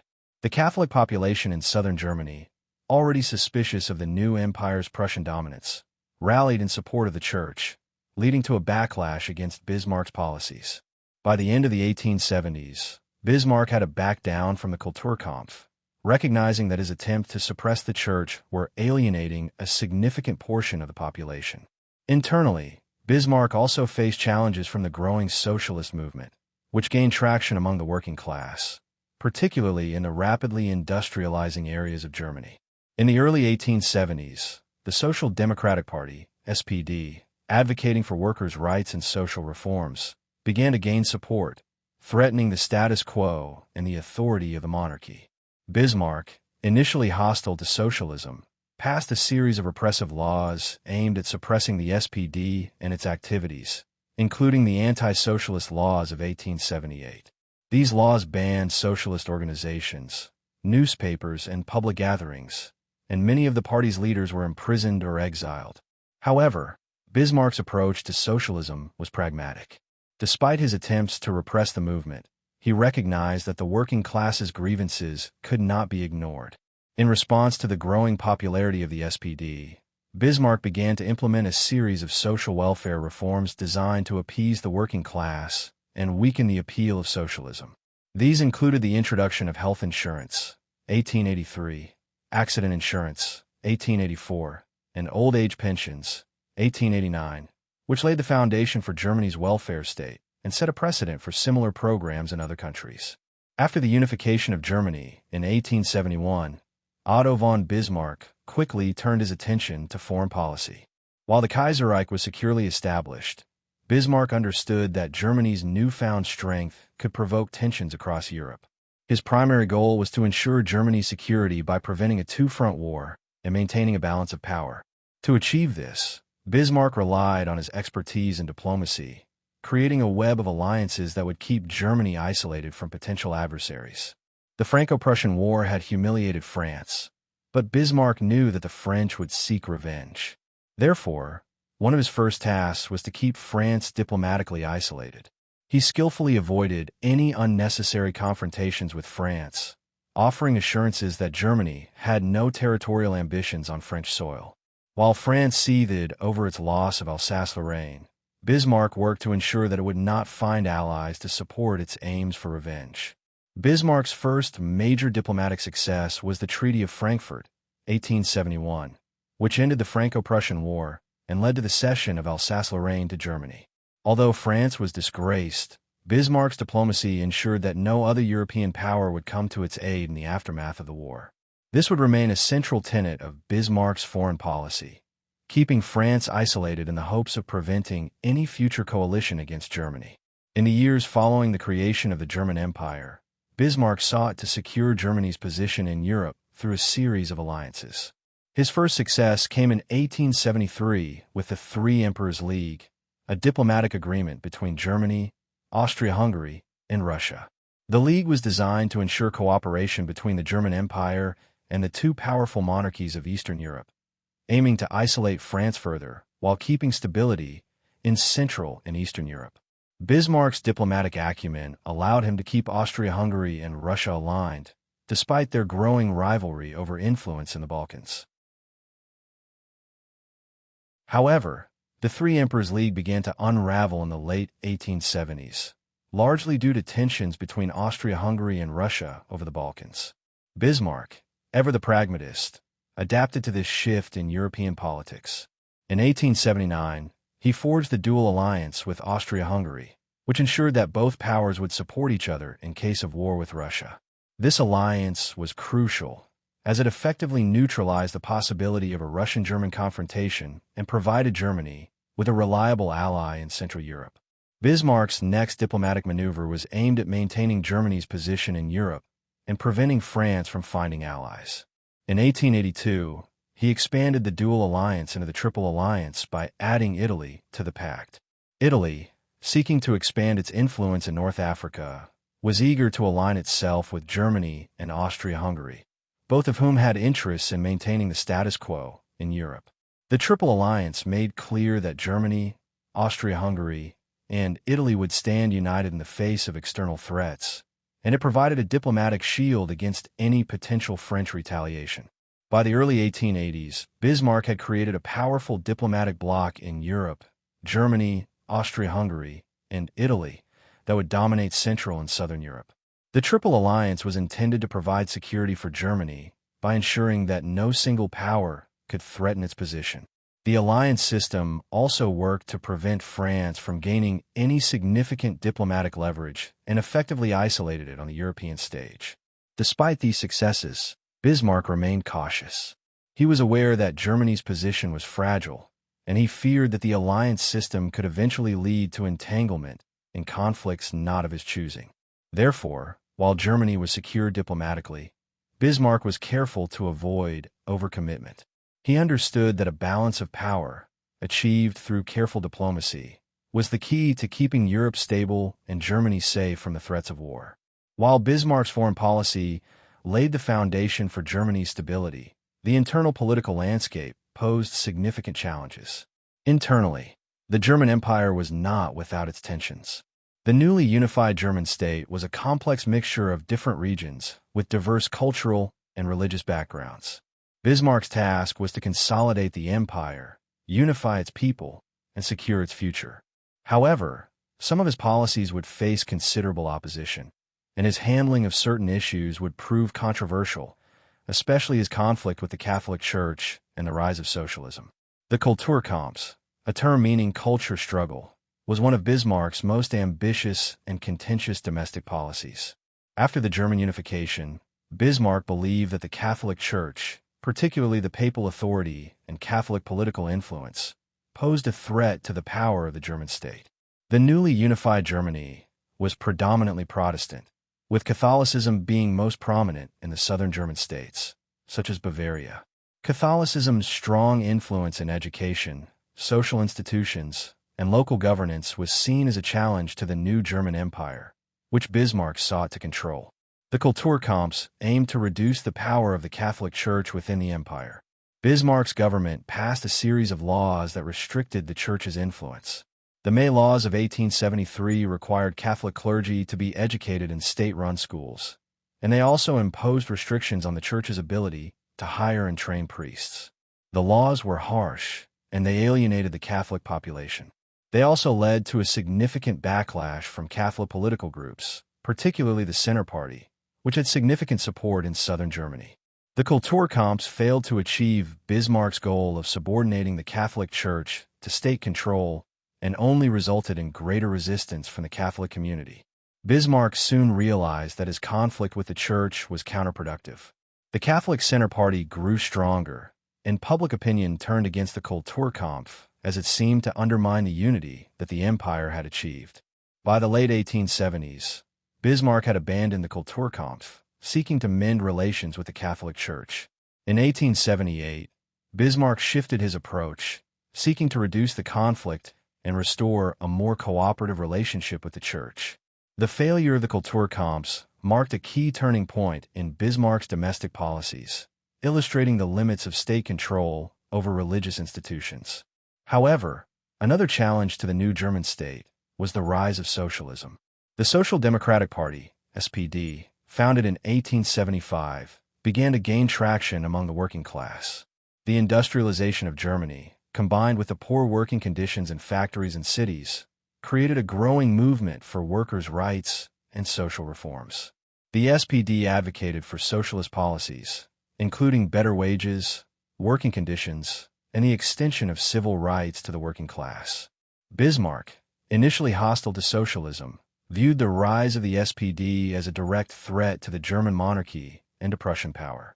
In 1878, he responded by passing the anti-socialist laws, which banned socialist organizations, suppressed socialist publications, and sought to dismantle the SPD. This repressive policy aimed to curb the influence of socialism in Germany and to undermine the growing socialist movement. However, despite these efforts, Bismarck's anti-socialist policies failed to eliminate the socialist threat. The SPD continued to gain support, and the movement for social reform grew. Realizing that the social question could not be ignored, Bismarck began to shift his strategy in the 1880s. Rather than simply suppressing socialism, he sought to co-opt the working class by introducing a series of social welfare reforms aimed at improving the lives of workers and undermining the appeal of socialism. Between 1883 and 1889, Bismarck introduced groundbreaking social insurance programs. The Health Insurance Law, 1883, the Accident Insurance Law, 1884, and the Old Age and Disability Insurance Law, 1889. These programs, the first of their kind in the world, provided a safety net for the German working class, offering medical care, accident compensation, and pensions for the elderly. These welfare state measures were designed to weaken the appeal of socialist movements by addressing the economic concerns of the working class through state intervention rather than revolution. Bismarck's social reforms, though progressive for the time, were also aimed at maintaining the status quo and preserving the authority of the German Empire. They were part of his broader strategy to control the working class, prevent the spread of socialism, and secure the loyalty of the industrial workers to the empire and the monarchy. By the late 1880s, Otto von Bismarck had firmly established Germany as the most powerful state in Europe, but his position was becoming increasingly precarious. His carefully constructed system of alliances and domestic policies had largely secured Germany's status on the continent, but Bismarck's dominance was not without its challenges. As the German Empire matured, so did the internal political pressures and external geopolitical changes that would eventually bring about Bismarck's downfall. The first major sign of trouble came in 1888, when Kaiser Wilhelm II ascended to the throne following the death of his father, Kaiser Friedrich III, who had only reigned for 99 days. The young and impetuous Wilhelm II had a very different approach to governance compared to his predecessor, who had trusted Bismarck and his policies. Wilhelm's reign marked a distinct departure from Bismarck's cautious, conservative realpolitik, with the new Kaiser seeking to assert his personal control over the empire's foreign and domestic affairs. Wilhelm II was less interested in maintaining the complex system of alliances Bismarck had carefully crafted, particularly in regards to Russia and Austria-Hungary. Bismarck's relationship with Wilhelm II quickly became strained. While Bismarck had long maintained a diplomatic system that isolated France and kept Russia and Austria-Hungary aligned with Germany, Wilhelm II had a more erratic foreign policy approach. In particular, Wilhelm's desire to pursue a more aggressive colonial policy and a larger naval expansion clashed with Bismarck's cautious approach to avoid upsetting the European balance of power. One of the most significant moments in this period was the reinsurance treaty with Russia, which Bismarck had negotiated to ensure that Germany would not face a two-front war. This treaty kept Russia neutral in case of conflict with France and allowed Germany to focus on a potential war with France without the threat of Russian intervention. However, upon Wilhelm II's ascension, he allowed the treaty to expire in 1890, a move that would have serious consequences for Germany in the decades to come. Russia, feeling abandoned, soon aligned itself with France, leading to the eventual creation of the Franco-Prussian alliance in 1894. This shift in alliances set the stage for the tensions that would lead to World War I. Bismarck's handling of Germany's colonial ambitions also came under scrutiny. Although Bismarck had initially been indifferent to overseas colonies, by the late 1880s, the imperialist ambitions of other European powers, particularly Britain and France, were beginning to stir tensions. Wilhelm II's desire to expand Germany's colonial empire in Africa and the Pacific led to increased competition with other European powers. Bismarck had no interest in such imperial ambitions, believing they would only distract from Germany's primary concerns in Europe. However, the rise of Wilhelm II's imperial vision signaled a shift in Germany's foreign policy, one that Bismarck could not control. Internally, Bismarck's policies were also facing resistance. The rise of socialism and the labor movement continued to challenge the established order. Despite Bismarck's social welfare reforms, the working class in Germany remained discontented with their economic conditions. The Social Democratic Party, SPD, gained more support, and its influence in the Reichstag, parliament, grew steadily. Bismarck, who had originally sought to undermine socialism, began to realize that the socialist movement could no longer be repressed through legislation alone. His efforts to curb the influence of the SPD by using state power had largely failed, and this would remain a significant challenge for his successors. By 1890, Bismarck's political authority was in decline. The culmination of his tensions with Kaiser Wilhelm II, the end of the Reinsurance Treaty, and the changing political dynamics in Germany led to his dismissal in March 1890. Bismarck's departure from office marked the end of an era in German politics. His successor, Leo von Caprivi, was far less experienced and politically astute than Bismarck, and his policies lacked the cohesion and strategic foresight that Bismarck had brought to German governance. Bismarck's resignation marked the conclusion of his remarkable political career. The man who had unified Germany, built its alliances, and shaped its domestic policies for nearly 2 decades was no longer in power. His departure left a vacuum in German leadership that would have profound consequences for the empire, particularly in terms of foreign policy. Under Kaiser Wilhelm II, Germany's focus would shift from Bismarck's careful diplomacy to more aggressive imperialism, ultimately contributing to the political instability. The ascension of Kaiser Wilhelm II to the throne in 1888 marked a definitive shift in the direction of the German Empire. Bismarck, the architect of German unification, had meticulously built a diplomatic system to ensure Germany's security and prevent wars on multiple fronts. Under his leadership, Germany had achieved remarkable stability, both domestically and internationally. However, the new emperor, Wilhelm II, had a very different vision for Germany's future, one that would eventually lead to significant changes in foreign and domestic policies. Bismarck's political career came to an abrupt end in 1890 when he was dismissed by Wilhelm II. The reasons for Bismarck's removal are complex, but they largely stem from his differences with the new emperor. While Bismarck had embraced Realpolitik, maintaining a pragmatic and cautious approach to foreign policy, Wilhelm II was determined to assert his authority and take a more active role in Germany's affairs. Wilhelm II, filled with youthful ambition and a desire for more power, sought to reshape Germany's policies to reflect his own imperialist dreams. One of the first actions Wilhelm II took after assuming the throne was to let the Reinsurance Treaty with Russia expire in 1890. This diplomatic blunder would have lasting repercussions, as it led to the eventual formation of the Franco-Prussian alliance in 1894, which isolated Germany diplomatically.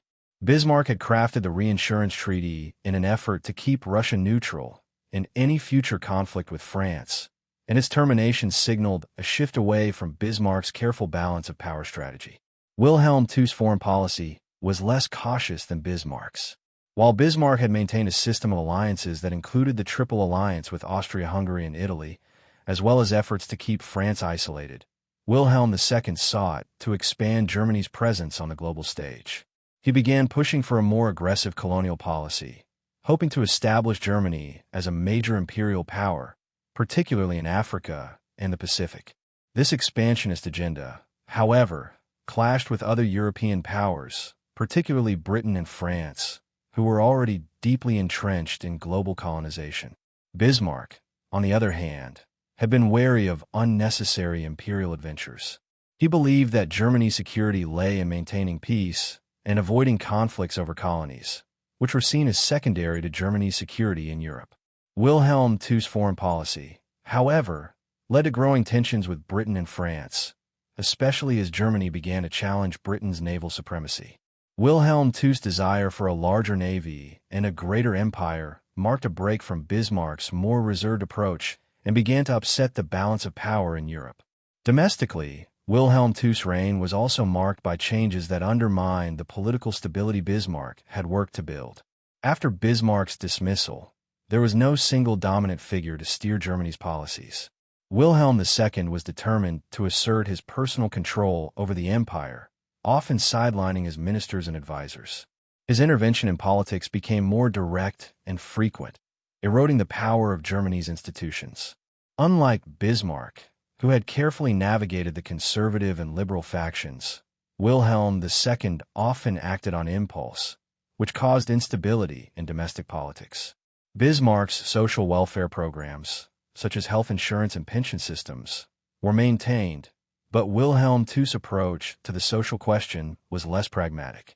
The rise of socialism in Germany, particularly the growing influence of the Social Democratic Party, SPD, alarmed the emperor. While Bismarck had sought to integrate the working class into the system with his welfare state programs, Wilhelm II's government was less focused on these reforms.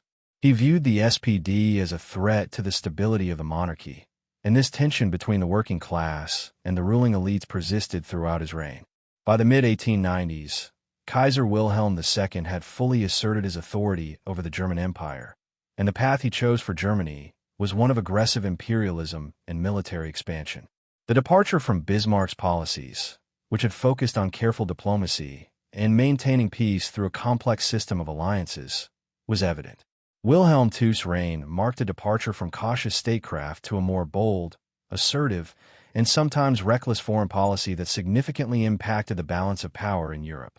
Wilhelm II's foreign policy was most clearly marked by his decision to pursue a policy of Weltpolitik, or world policy, which was designed to transform Germany into a global empire.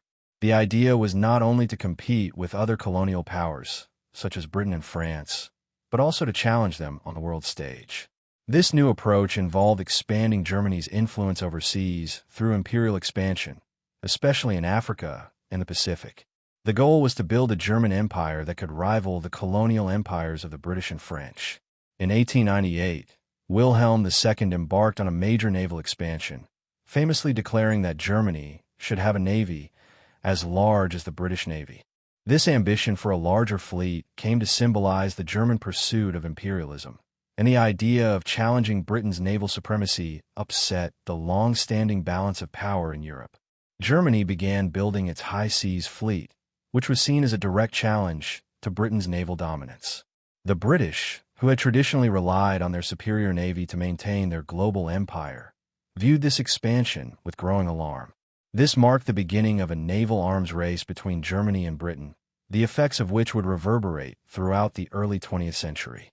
In addition to naval expansion, Wilhelm II pursued more aggressive foreign relations, particularly with France. One of the first actions in this new direction came in 1896, when Germany aligned itself with Britain's rival, Boer South Africa, during the Second Anglo-Boer War. This irritated Britain, which had been Germany's traditional ally under Bismarck's policies. It was a critical step in Germany's foreign policy, as it shifted from a system of carefully negotiated alliances to one of more confrontational diplomacy, particularly with Britain. Another major development during this period was Germany's involvement in China. Wilhelm II supported the Boxer Rebellion in 1900, a Chinese anti-foreign and anti-Christian uprising. Germany's involvement in the crisis and its subsequent acquisition of territories in China further strained relations with other European powers, particularly Britain and France, who had their own interests in the region. Germany's aggressive approach in China was a further indication of the shift from Bismarck's cautious diplomacy to a more expansive and often reckless foreign policy. However, despite the growing tension with Britain and France, Wilhelm II's imperial ambitions were not entirely successful. His aggressive policies alienated many of Germany's former allies, particularly Russia, which had been essential to Bismarck's system of alliances. The breakdown of relations with Russia led to the Franco-Prussian alliance of 1894, which significantly weakened Germany's strategic position. The result of Wilhelm's policies was that Germany became increasingly isolated diplomatically, a situation that would have serious repercussions in the coming decades. As Kaiser Wilhelm II continued his reign into the early 1900s, his increasingly aggressive foreign policies were mirrored by growing social and political unrest within Germany. While Bismarck had carefully managed Germany's internal affairs, Wilhelm II faced rising challenges from both the working class and political opposition, creating a volatile domestic environment. One of the most significant issues faced by the empire was the rise of socialism. The Social Democratic Party, SPD, which had been suppressed under Bismarck, gained significant momentum under Wilhelm II's rule. By the early 1900s, the SPD had become one of the largest political parties in Germany, advocating for workers' rights, social reforms, and more democratic governance. The party's appeal among the industrial working class grew rapidly as Germany became more urbanized and industrialized, particularly in the large cities such as Berlin, Leipzig, and Hamburg. The growing influence of socialism alarmed the Prussian monarchy and the aristocracy, who viewed the SPD's success as a threat to the established order. Wilhelm II, despite his previous attempts to co-opt the working class with welfare reforms, adopted a more confrontational approach toward the SPD. The anti-socialist laws that Bismarck had introduced were lifted in 1890, but Wilhelm II's government continued to resist socialist calls for reforms, particularly regarding workers' rights and labor conditions. The emperor's dismissal of Bismarck's cautious approach to socialism led to clashes between the monarchy and the growing labor movement. Strikes and protests became more frequent in the early 20th century as industrial workers pushed for better wages, working conditions, and political representation. In 1905, Germany saw significant labor unrest, as the Social Democrats led protests that were suppressed by the government with force. The growing militarization of society under Wilhelm II only served to escalate tensions, with the army increasingly deployed to put down demonstrations, further alienating the working class. Additionally, the middle class in Germany began to experience political and social shifts that created a climate of uncertainty. As industrialization advanced, many members of the bourgeoisie saw their social and political influence diminish in the face of growing socialism and the empowerment of the working class. This was compounded by Wilhelm II's authoritarian policies, which increasingly centralized power in the hands of the emperor and the military, sidelining parliamentary democracy and the Reichstag, parliament. In the 1900s, Wilhelm II's policies began to create friction with the traditional political elites of Germany, including the Junker, noble, class, and the military establishment.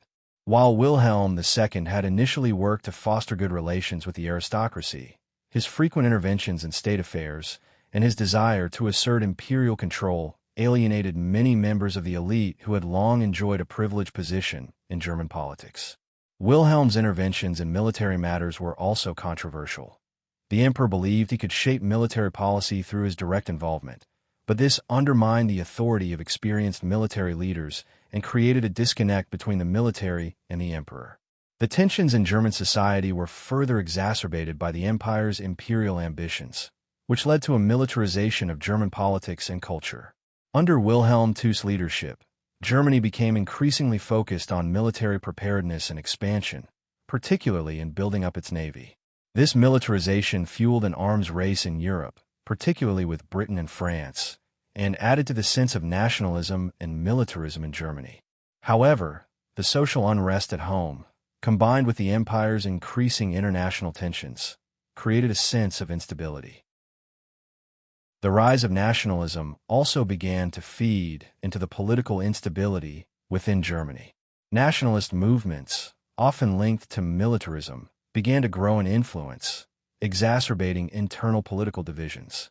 While the imperial government pushed for expansion of Germany's colonies and more naval power, it did so in a climate of increasing domestic discontent.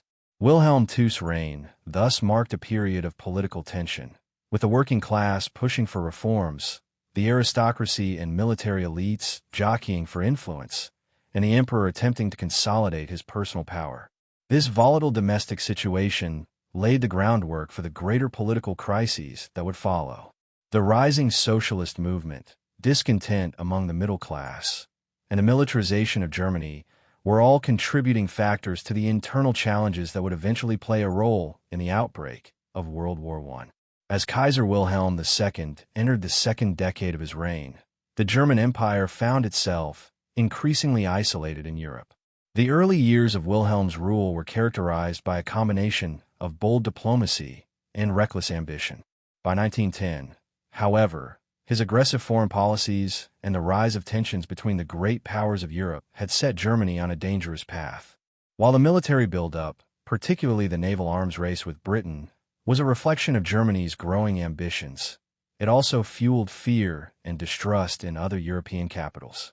The emperor's imperialistic policies and the breakdown of Bismarck's diplomatic network made Germany vulnerable to external threats, ultimately contributing to the outbreak of World War I in 1914. One of the most notable shifts in German foreign policy during this period was Wilhelm II's withdrawal from Bismarck's system of alliances. Bismarck had understood the importance of keeping France isolated diplomatically to prevent a two-front war.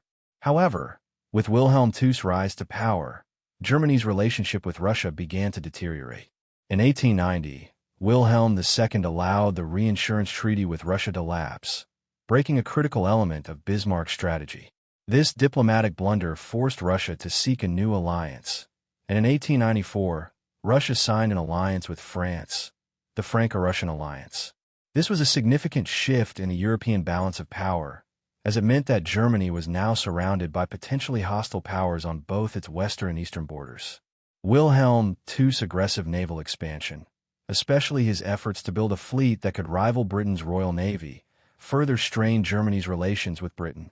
The Anglo-German naval race, which began in earnest after 1898, saw Germany build up its fleet with the aim of challenging British naval superiority. This ambitious naval program caused Britain to see Germany not just as a competitor in colonial matters, but as a direct threat to its maritime dominance. Germany's imperial ambitions, particularly its desire to expand its colonial holdings, were increasingly in conflict with the British Empire, which controlled vast territories across the globe.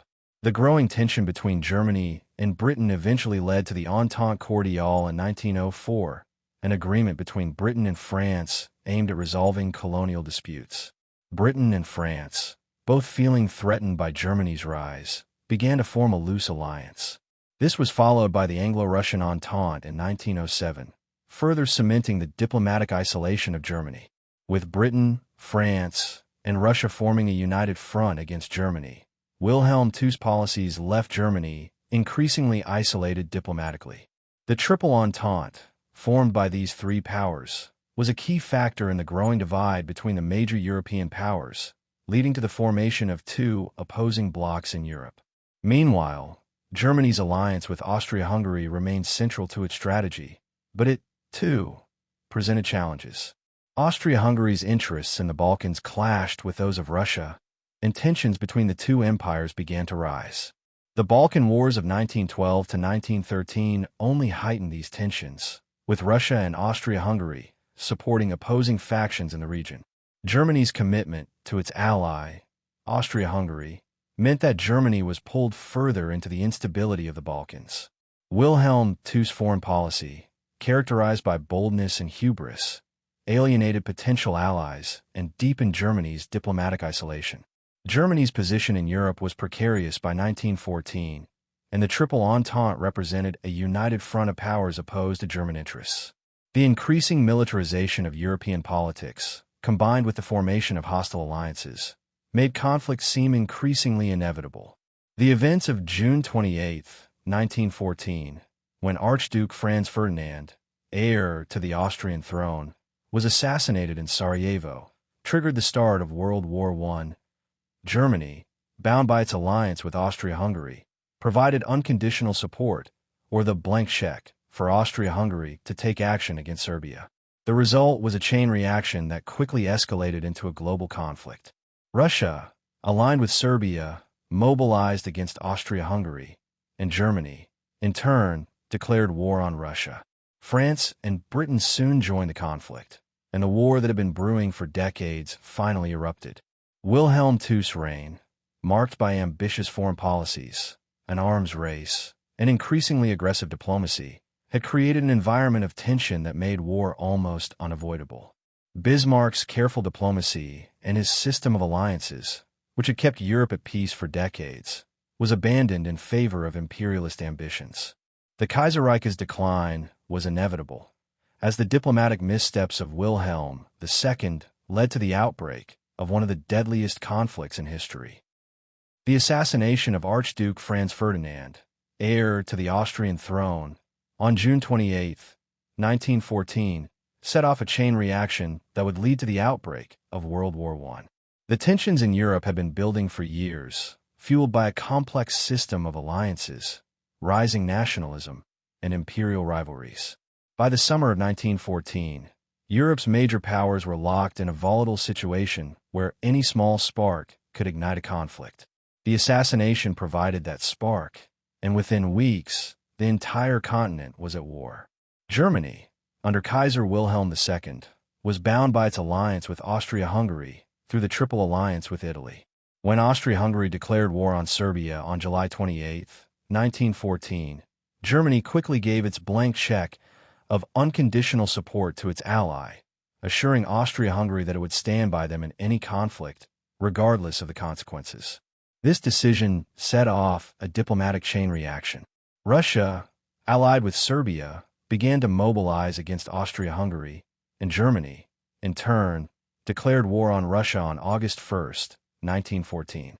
The German Schlieffen Plan, designed for a two-front war against both France and Russia, was immediately put into action. The plan called for a quick strike through Belgium to invade France, and then turn to fight Russia in the east. The German military believed that France could be defeated rapidly through a surprise invasion, after which Germany could turn its attention to the slower mobilizing Russian forces. On August 4, 1914, Germany's invasion of Belgium drew Britain into the conflict, as Britain had signed an agreement to protect Belgium's neutrality. The German army quickly swept through Belgium and into northern France, capturing key areas.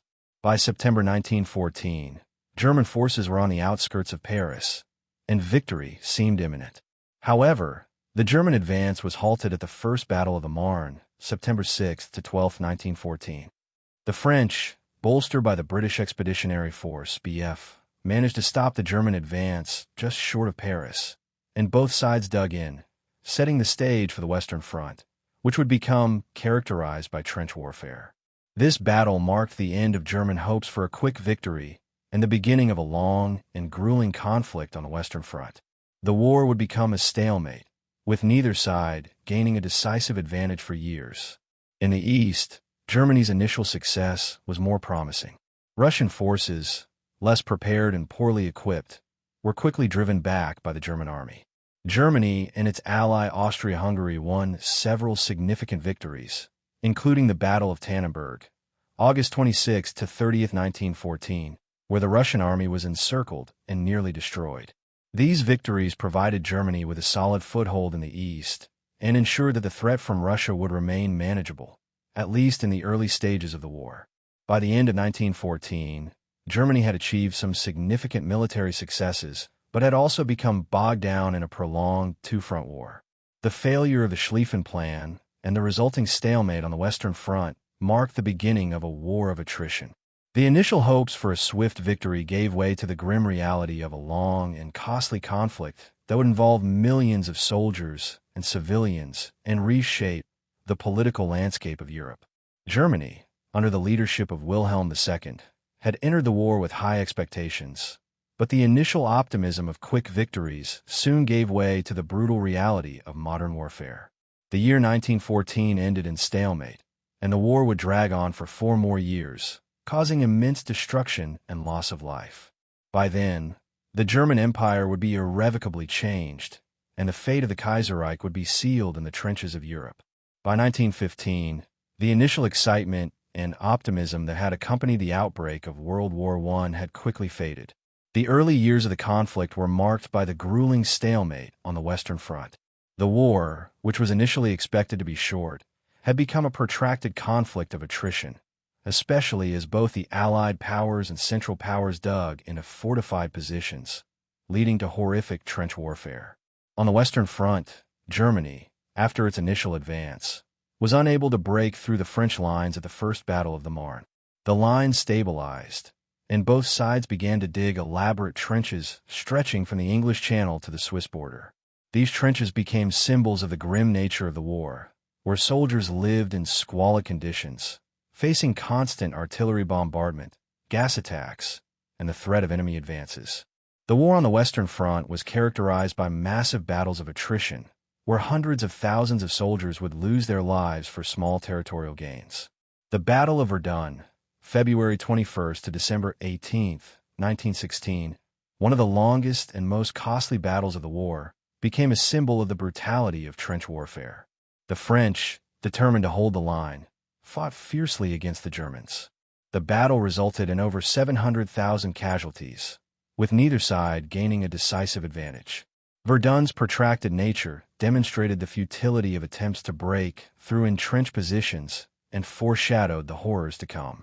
In 1915, the Central Powers, led by Germany, tried to make progress in other theaters of war. Germany's ally, Austria-Hungary, launched an offensive against Italy on the Italian front, which also became a stalemate. The Eastern Front, however, offered a bit more mobility for the German and Austro-Hungarian armies. In 1915, the Central Powers scored significant victories against Russia. The Battle of Gorlice-Darno, May 1915, marked a crushing defeat for the Russians, and Germany, along with its Austrian allies, pushed deep into Russian territory, taking control of much of Poland and Ukraine. By 1916, however, the Russian army had largely stabilized its positions and began to regroup. The year 1916 also saw the beginning of the Somme Offensive, a massive Allied attempt to break the deadlock in the West. Despite the overwhelming British and French forces, the Somme resulted in staggering casualties, over 1 million people, and did little to change the strategic situation on the front.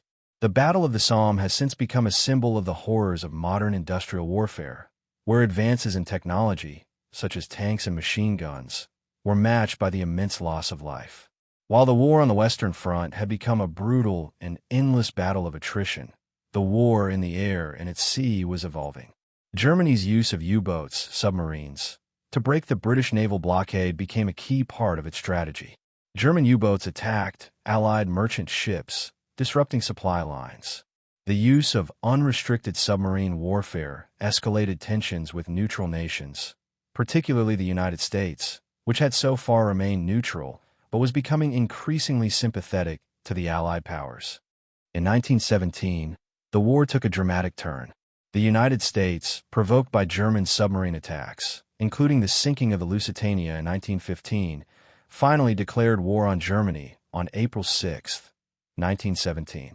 The entry of the United States into the war brought fresh troops, resources, and morale to the Allied powers, significantly tipping the balance of power in their favor. The United States' involvement also meant the collapse of the Central Powers' hopes of victory. The Germans had hoped to win before the United States could make a decisive impact, but by the spring of 1917, it was clear that the war was heading toward a shift in favor of the Allies. Meanwhile, Russia, facing internal turmoil, was on the verge of collapse. In February 1917, the Russian Revolution led to the abdication of Tsar Nicholas II and the end of the Russian monarchy. Although the new provisional government continued the war effort, Russia's internal instability led to chaos, and by October 1917, the Bolshevik Revolution had brought the radical communist faction to power. In March 1918, the new Bolshevik government signed the Treaty of Brest-Litovsk, effectively pulling Russia out of the war. This allowed Germany to shift troops to the Western Front in a final attempt to break the stalemate before the full might of the United States could be brought to bear. By 1917, Germany found itself in an increasingly difficult position as it struggled to maintain its alliance system, especially with the collapse of Russia, and faced growing opposition from the United States and the Allied powers. By 1918, the German Empire was on the brink of collapse. The brutal stalemate of trench warfare, the mounting casualties, and the entry of the United States into the conflict had shifted the balance of power in favor of the Allied powers. On the Western Front, Germany and its allies could no longer hold back the advancing forces of the Allied powers, and internal unrest in Germany further undermined the empire's ability to continue the war.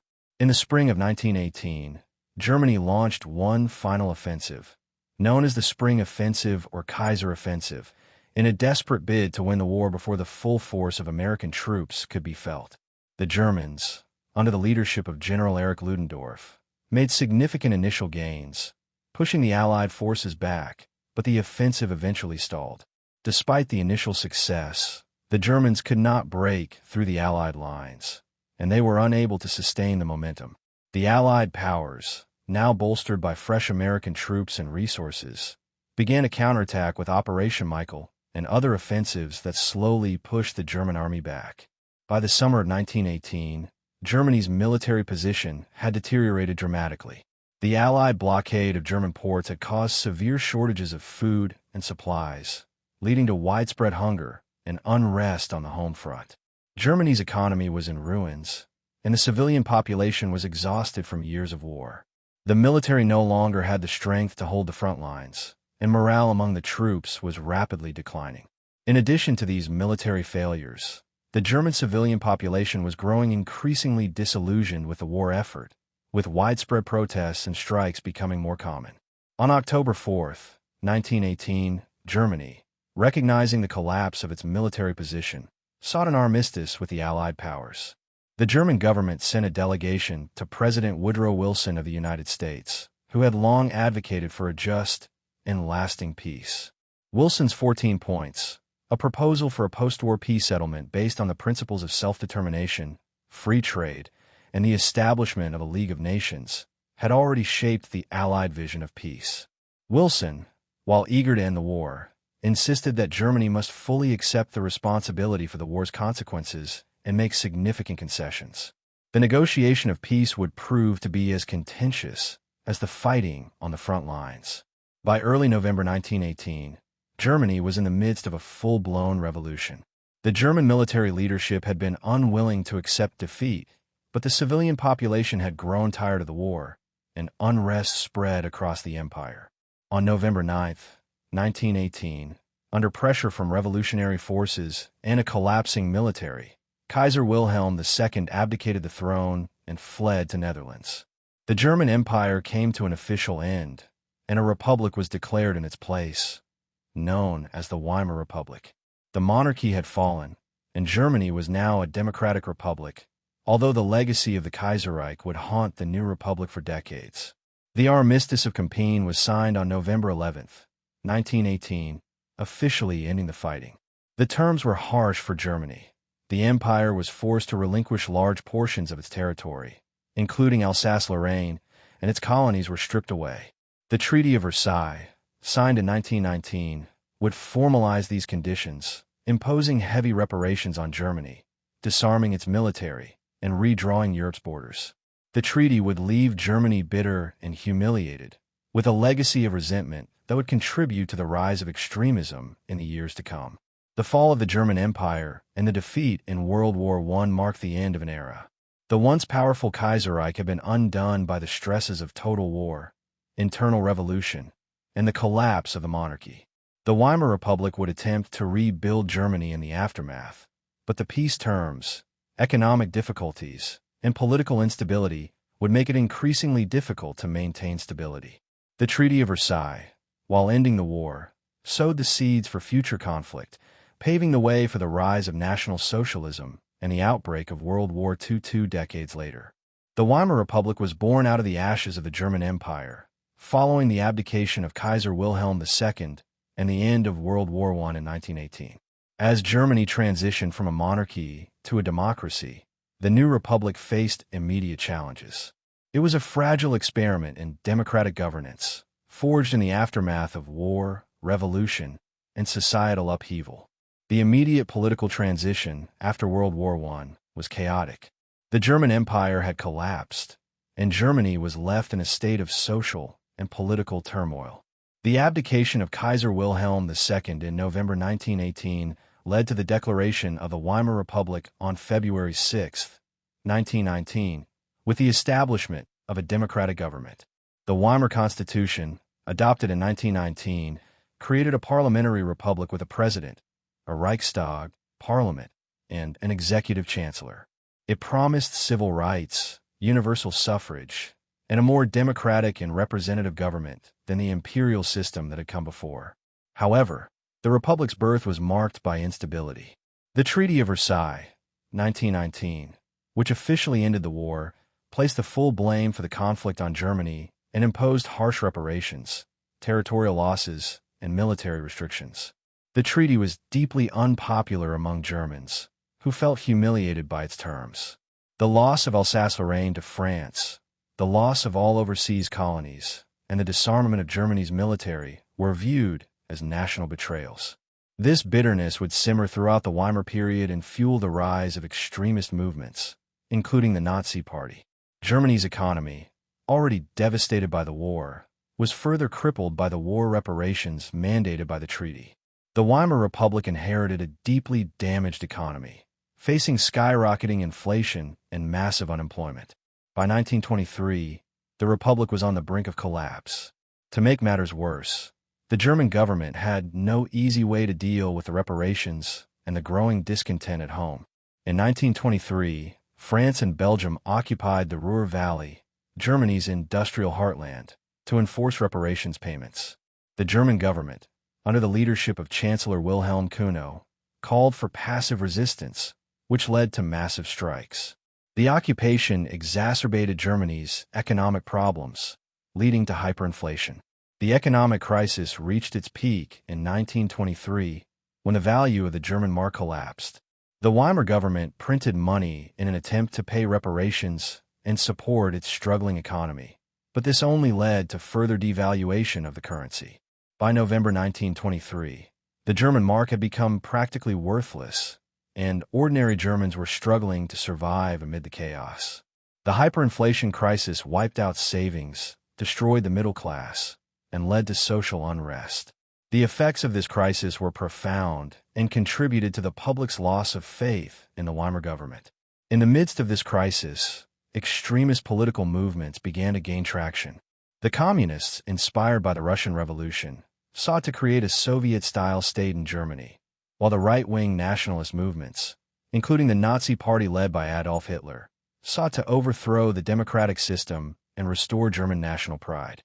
The rise of these movements was facilitated by the failure of the Weimar Republic to address the economic and social turmoil that gripped the country. The Beer Hall Putsch in 1923, a failed coup attempt by Hitler and his Nazi Party, was one of the earliest signs of the growing instability within the Weimar Republic. Though the putsch was unsuccessful, it gave Hitler national attention and provided him with a platform to spread his radical ideology. The failure of the Weimar government to effectively respond to these challenges further eroded public confidence in the democratic system. Despite the challenges of the early years, the Weimar Republic also had moments of relative stability. The Dawes Plan, 1924, an international agreement brokered by the United States, helped to stabilize the economy by restructuring Germany's war reparations payments. The Republic experienced a period of relative recovery and prosperity in the mid-1920s, with economic growth, foreign investment, and the cultural renaissance known as the Golden Twenties. However, these gains were fragile and dependent on external factors, particularly the continued support of the international community. The Weimar Republic faced continued challenges after the hyperinflation crisis of 1923, but it also experienced a brief period of stabilization and relative prosperity in the mid to late 1920s. The Dawes Plan, 1924, an international agreement led by the United States, restructured Germany's war reparations and provided loans to stabilize the German economy. This plan helped alleviate the immediate economic crisis and fostered a sense of stability, allowing for some recovery. The German mark was stabilized. During this period, the Weimar Republic saw a cultural renaissance, often referred to as the Golden Twenties. German cinema, art, and literature flourished, and cities like Berlin became vibrant centers of innovation and expression. The period also saw advances in science, with Albert Einstein making groundbreaking contributions in physics, and Marlene Dietrich gaining international fame as an actress. Despite the political and economic instability, the Weimar Republic was a time of artistic and intellectual flourishing. However, this prosperity was short-lived. Germany's economic recovery was largely dependent on foreign loans, and as the global economy was hit by the Great Depression of 1929, Germany's fragile economy once again began to collapse.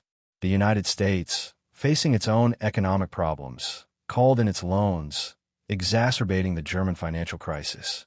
Unemployment soared, and the country was plunged into another severe economic depression. By 1932, nearly 6 million Germans were unemployed, and the middle class, still reeling from the effects of hyperinflation, found themselves facing economic ruin once again. The economic collapse contributed to a profound sense of political instability and social unrest.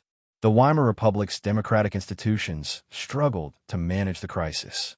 Political parties became increasingly polarized, with the communists on the left and the Nazis on the right gaining significant support. Both factions rejected the democratic system, and violent clashes between their paramilitary groups became common in the streets. The Nazi Party, led by Adolf Hitler, capitalized on the discontent. Hitler's promise of a strong, nationalist government that would restore Germany to its former glory resonated with many Germans who felt humiliated by the terms of the Treaty of Versailles and the economic hardships of the 1920s and 1930s. The Nazis used the Great Depression to rally support, blaming Jews, communists, and democratic politicians for Germany's troubles. By 1932, the Nazi Party had become the largest party in the Reichstag, the German parliament, although they did not have an outright majority. As the Weimar Republic struggled to address the worsening economic crisis, President Paul von Hindenburg, a former military leader and conservative figure, was forced to rely on emergency decrees to govern, undermining the democratic process. In January 1933, Hindenburg, under pressure from industrial elites and conservative politicians, appointed Adolf Hitler as Chancellor of Germany. Hitler's appointment was a critical turning point, marking the beginning of the Nazi rise to power. Once in office, Hitler moved swiftly to consolidate power. The Reichstag fire in February 1933, which was blamed on communists, though its true origins remain debated, allowed Hitler to push through the Reichstag fire decree, which suspended civil liberties and gave the government sweeping powers to arrest political opponents. In March 1933, the Enabling Act was passed, which gave Hitler the authority to enact laws without the approval of the Reichstag, effectively giving him dictatorial powers. With the passing of the Enabling Act, the Weimar Republic came to an end. The democratic experiment in Germany, which had lasted for just 14 years, was replaced by a totalitarian Nazi regime under Adolf Hitler. Hitler's government would soon begin to dismantle the institutions of democracy, and the Nazi Party moved quickly to consolidate its control over the German military, economy, and society. The Weimar Republic, while having some successes, was ultimately doomed by internal divisions, economic crises, and the rise of extremism on both the left and right. Its downfall paved the way for the Third Reich and the devastating conflicts that would follow. The fall of the German Empire in 1918, with the abdication of Kaiser Wilhelm II, marked the end of centuries of imperial rule in Germany. The Weimar Republic took its place, but its instability and vulnerability to economic and political pressures ultimately paved the way for the rise of Adolf Hitler and the Nazi regime in 1933. The legacy of the German Empire, particularly its militarism, nationalism, and authoritarian traditions, had a profound influence on the Nazi regime and its policies, setting the stage for one of the most devastating chapters in world history, World War II. The end of the German Empire was precipitated by Germany's defeat in World War I, which led to the abdication of Kaiser Wilhelm II and the establishment of the Weimar Republic. Despite its efforts to create a democratic system, the Weimar government was plagued by hyperinflation, social unrest, and the crippling effects of the Treaty of Versailles, 1919, which humiliated Germany by forcing it to accept full responsibility for the war and pay heavy reparations. The bitterness over these terms and the political instability that followed allowed extremist movements, including National Socialism, to gain ground. The legacy of the German Empire played a significant role in shaping the Nazi ideology. The empire, particularly under Wilhelm II, had been characterized by a strong sense of militarism and nationalism, with the Kaiser striving to build Germany into a dominant world power. The military traditions of the empire, including the power of the Prussian officer class, continued to resonate in the early years of the Nazi regime. Hitler, a former soldier in World War I, embraced many of the militaristic values and the desire for national rejuvenation that had been prominent during the imperial era. The Nazi Party, led by Hitler, was able to exploit the deep dissatisfaction of the German population, particularly in the aftermath of the Great Depression, which had left millions unemployed and led to widespread poverty. Hitler promised to restore Germany's former glory, reclaim territories lost after World War I, and reject the humiliating restrictions imposed by the Treaty of Versailles. His vision for a Third Reich was rooted in ideas of national unity, militarism, and the expansion of Germany's territory through war and conquest, ideas that harken back to the imperial ambitions of the German Empire. In 1933, Hitler was appointed Chancellor of Germany by President Paul von Hindenburg, and within months, he consolidated power. The Reichstag fire in February 1933 allowed Hitler to push through the Reichstag fire decree, which suspended civil liberties and gave him sweeping powers to suppress political opposition.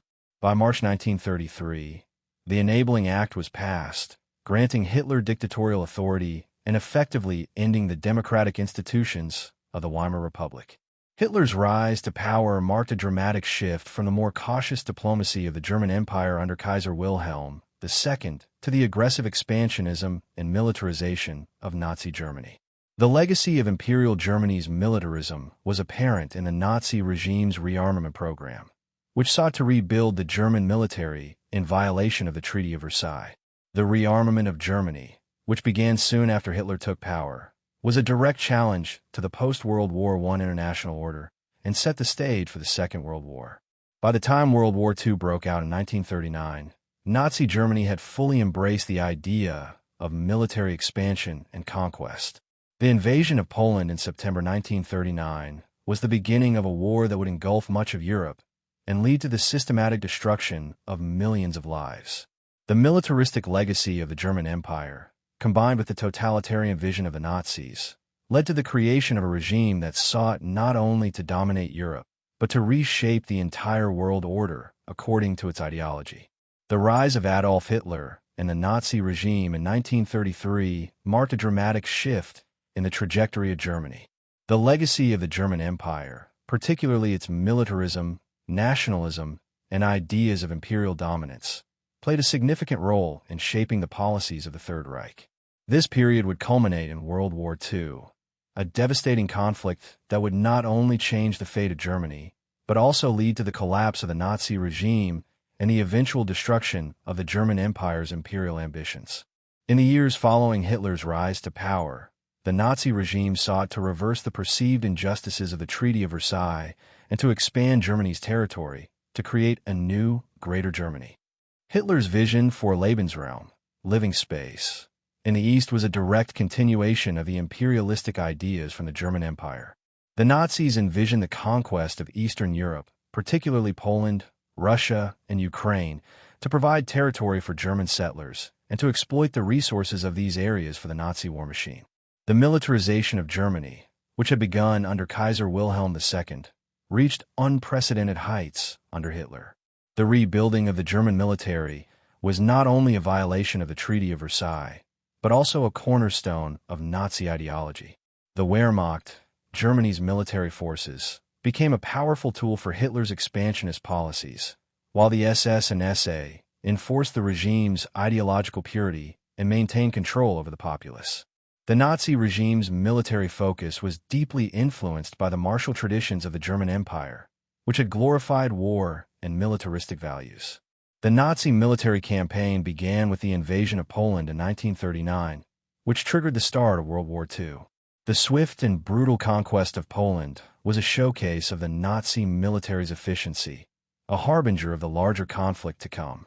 The war, however, quickly spread throughout Europe, with Germany launching offensives against France, Belgium, and eventually the Soviet Union. By 1941, Hitler's empire stretched from the Atlantic Ocean to the Eastern Front in Russia. While the Third Reich's expansion seemed unstoppable at the outset, the tide began to turn in 1942. The Battle of Stalingrad, August 1942 to February 1943, marked a decisive defeat for Nazi Germany, as the Soviets encircled and crushed the German Sixth Army. This defeat was a significant turning point in the war, as it shattered Germany's hopes of achieving domination over Eastern Europe and signaled the beginning of a long retreat for the Wehrmacht. In 1943, the Allies, particularly the United States and Great Britain, began to gain the upper hand in the Western Front. The Normandy invasion, D-Day, in 1944 was a critical step in the liberation of France and the eventual defeat of Germany. With Germany's economy drained by the war and its military overstretched on multiple fronts, the Nazi regime began to collapse. Hitler's vision of a dominant German empire faltered as the Allied forces closed in on Berlin. By April 1945, the Allied forces had surrounded the Nazi capital, and Hitler, realizing the defeat of his regime was inevitable, committed suicide on April 30th, 1945. Germany formally surrendered on May 8th, 1945, marking the end of World War II and the collapse of the Third Reich. The once proud German Empire's legacy of imperial ambition, militarism, and authoritarianism had ultimately led to its the fall of the Nazi regime, and the Third Reich marked the end of Germany's imperial aspirations. The aftermath of the war left Germany divided and its cities in ruins. Europe was reshaped by the Allied occupation of Germany and the Nuremberg trials, 1945 and 1946, held many top Nazi officials accountable for war crimes, including the Holocaust, the systematic genocide of 6 million Jews, and millions of others deemed undesirable by the Nazi regime. The legacy of the German Empire, with its emphasis on military power, nationalism, and imperial expansion, had carried over into Nazi ideology, but it was ultimately defeated by the very forces it had sought to conquer. World War II devastated Germany, and the empire that had once been one of the most powerful in Europe was replaced by a fractured, occupied country, its imperial dreams shattered forever. The collapse of the Nazi regime in 1945 and the end of World War II marked the final chapter in the history of the German Empire's legacy. With the empire's militaristic and imperial ambition shattered, Germany was left divided and in ruins, both physically and politically. The legacies of militarism, nationalism, and authoritarianism that had defined the German Empire under Kaiser Wilhelm II were now inextricably linked to the horrors of the Third Reich. Yet, despite the defeat of the Nazi regime, the legacy of the German Empire continued to shape the path of post-war Germany, influencing its political landscape and its eventual reunification decades later. Post-war Germany was divided into 4 occupation zones controlled by the victorious Allied powers: the United States, Soviet Union, United Kingdom, and France. In 1949, Germany was formally split into 2 separate states: West Germany, officially the Federal Republic of Germany, or FRG, which was aligned with the Western Allies, and East Germany, the German Democratic Republic, or GDR, a Soviet-backed socialist state. The division of Germany mirrored the larger Cold War tensions between the capitalist West and the communist East, and it would last until the fall of the Berlin Wall in 1989 and the eventual reunification of Germany in 1990. The formation of West Germany in 1949 was, in many ways, a response to the devastating consequences of the Third Reich. The Allied occupation forces imposed strict limitations on Germany's military capabilities, effectively ending any aspirations of military expansion. West Germany's constitution, the basic law Grundgesetz, was crafted with the intent of creating a democratic, federal system, ensuring that the mistakes of the past, particularly the rise of authoritarianism and militarism, would not be repeated. The new German state was committed to democratic principles, human rights, and the rule of law, marking a stark contrast to the imperial ambitions and militarism that had characterized the German Empire. Despite the founding of a new, democratic Germany, the legacy of the German Empire's nationalism remained a potent force in the country's politics. The emotional and cultural ties to the past, particularly the unification of Germany under Bismarck in 1871, continued to resonate with many Germans, particularly those in the right-wing political spectrum. These nationalistic sentiments were complicated by the division of Germany during the Cold War and the difficult history of the Third Reich. The question of Germany's role in Europe and the world, and how to reconcile its imperial past with its new democratic identity, was a challenge for successive German governments. In East Germany, the legacy of the German Empire was replaced with the ideology of Marxism-Leninism, but the authoritarian tendencies of the Third Reich still persisted in the form of a totalitarian regime. The GDR was heavily influenced by Soviet communism and sought to distance itself from the legacy of both the Nazis and the Weimar Republic. However, the tensions between the two Germanys were also a reflection of the broader ideological conflict between capitalism and communism that defined the Cold War. The fall of the Berlin Wall in 1989 and the subsequent reunification of Germany in 1990 marked the end of the post-war division of the country and a new era of cooperation, stability, and peace in Europe. The reunified Germany faced the challenge of reconciling the differences between the democratic West and the socialist East, but the country's commitment to democracy, human rights, and European integration would prove central to its new identity. Germany's post-war period also involved a deep reckoning with the legacy of the Nazi era. The process of denazification sought to remove former Nazi officials from positions of power, but the country also engaged in a broader cultural examination of the atrocities committed during the Holocaust. The legacy of the German Empire, particularly its militarism, nationalism, and authoritarianism, had been carried over into the Nazi regime, but after World War II, Germany began the long process of confronting this dark chapter in its history. In the years following reunification, Germany emerged as an economic powerhouse and a central player in the European Union. While the shadow of the Third Reich and the German Empire's imperial past would always be part of the country's history, Germany embraced its new role as a modern, democratic state committed to peace, reconciliation, and European integration. The country's journey from the devastation of World War II to its role as a leader in the European Union is a testament to the resilience of the German people and their ability to rebuild their country while confronting their past. Thanks for watching. If you enjoyed exploring history with us, don't forget to subscribe and turn on notifications for more captivating stories. At Past to Pillow, we bring history to life, making it the perfect companion for a restful sleep. Drop your thoughts or suggestions below.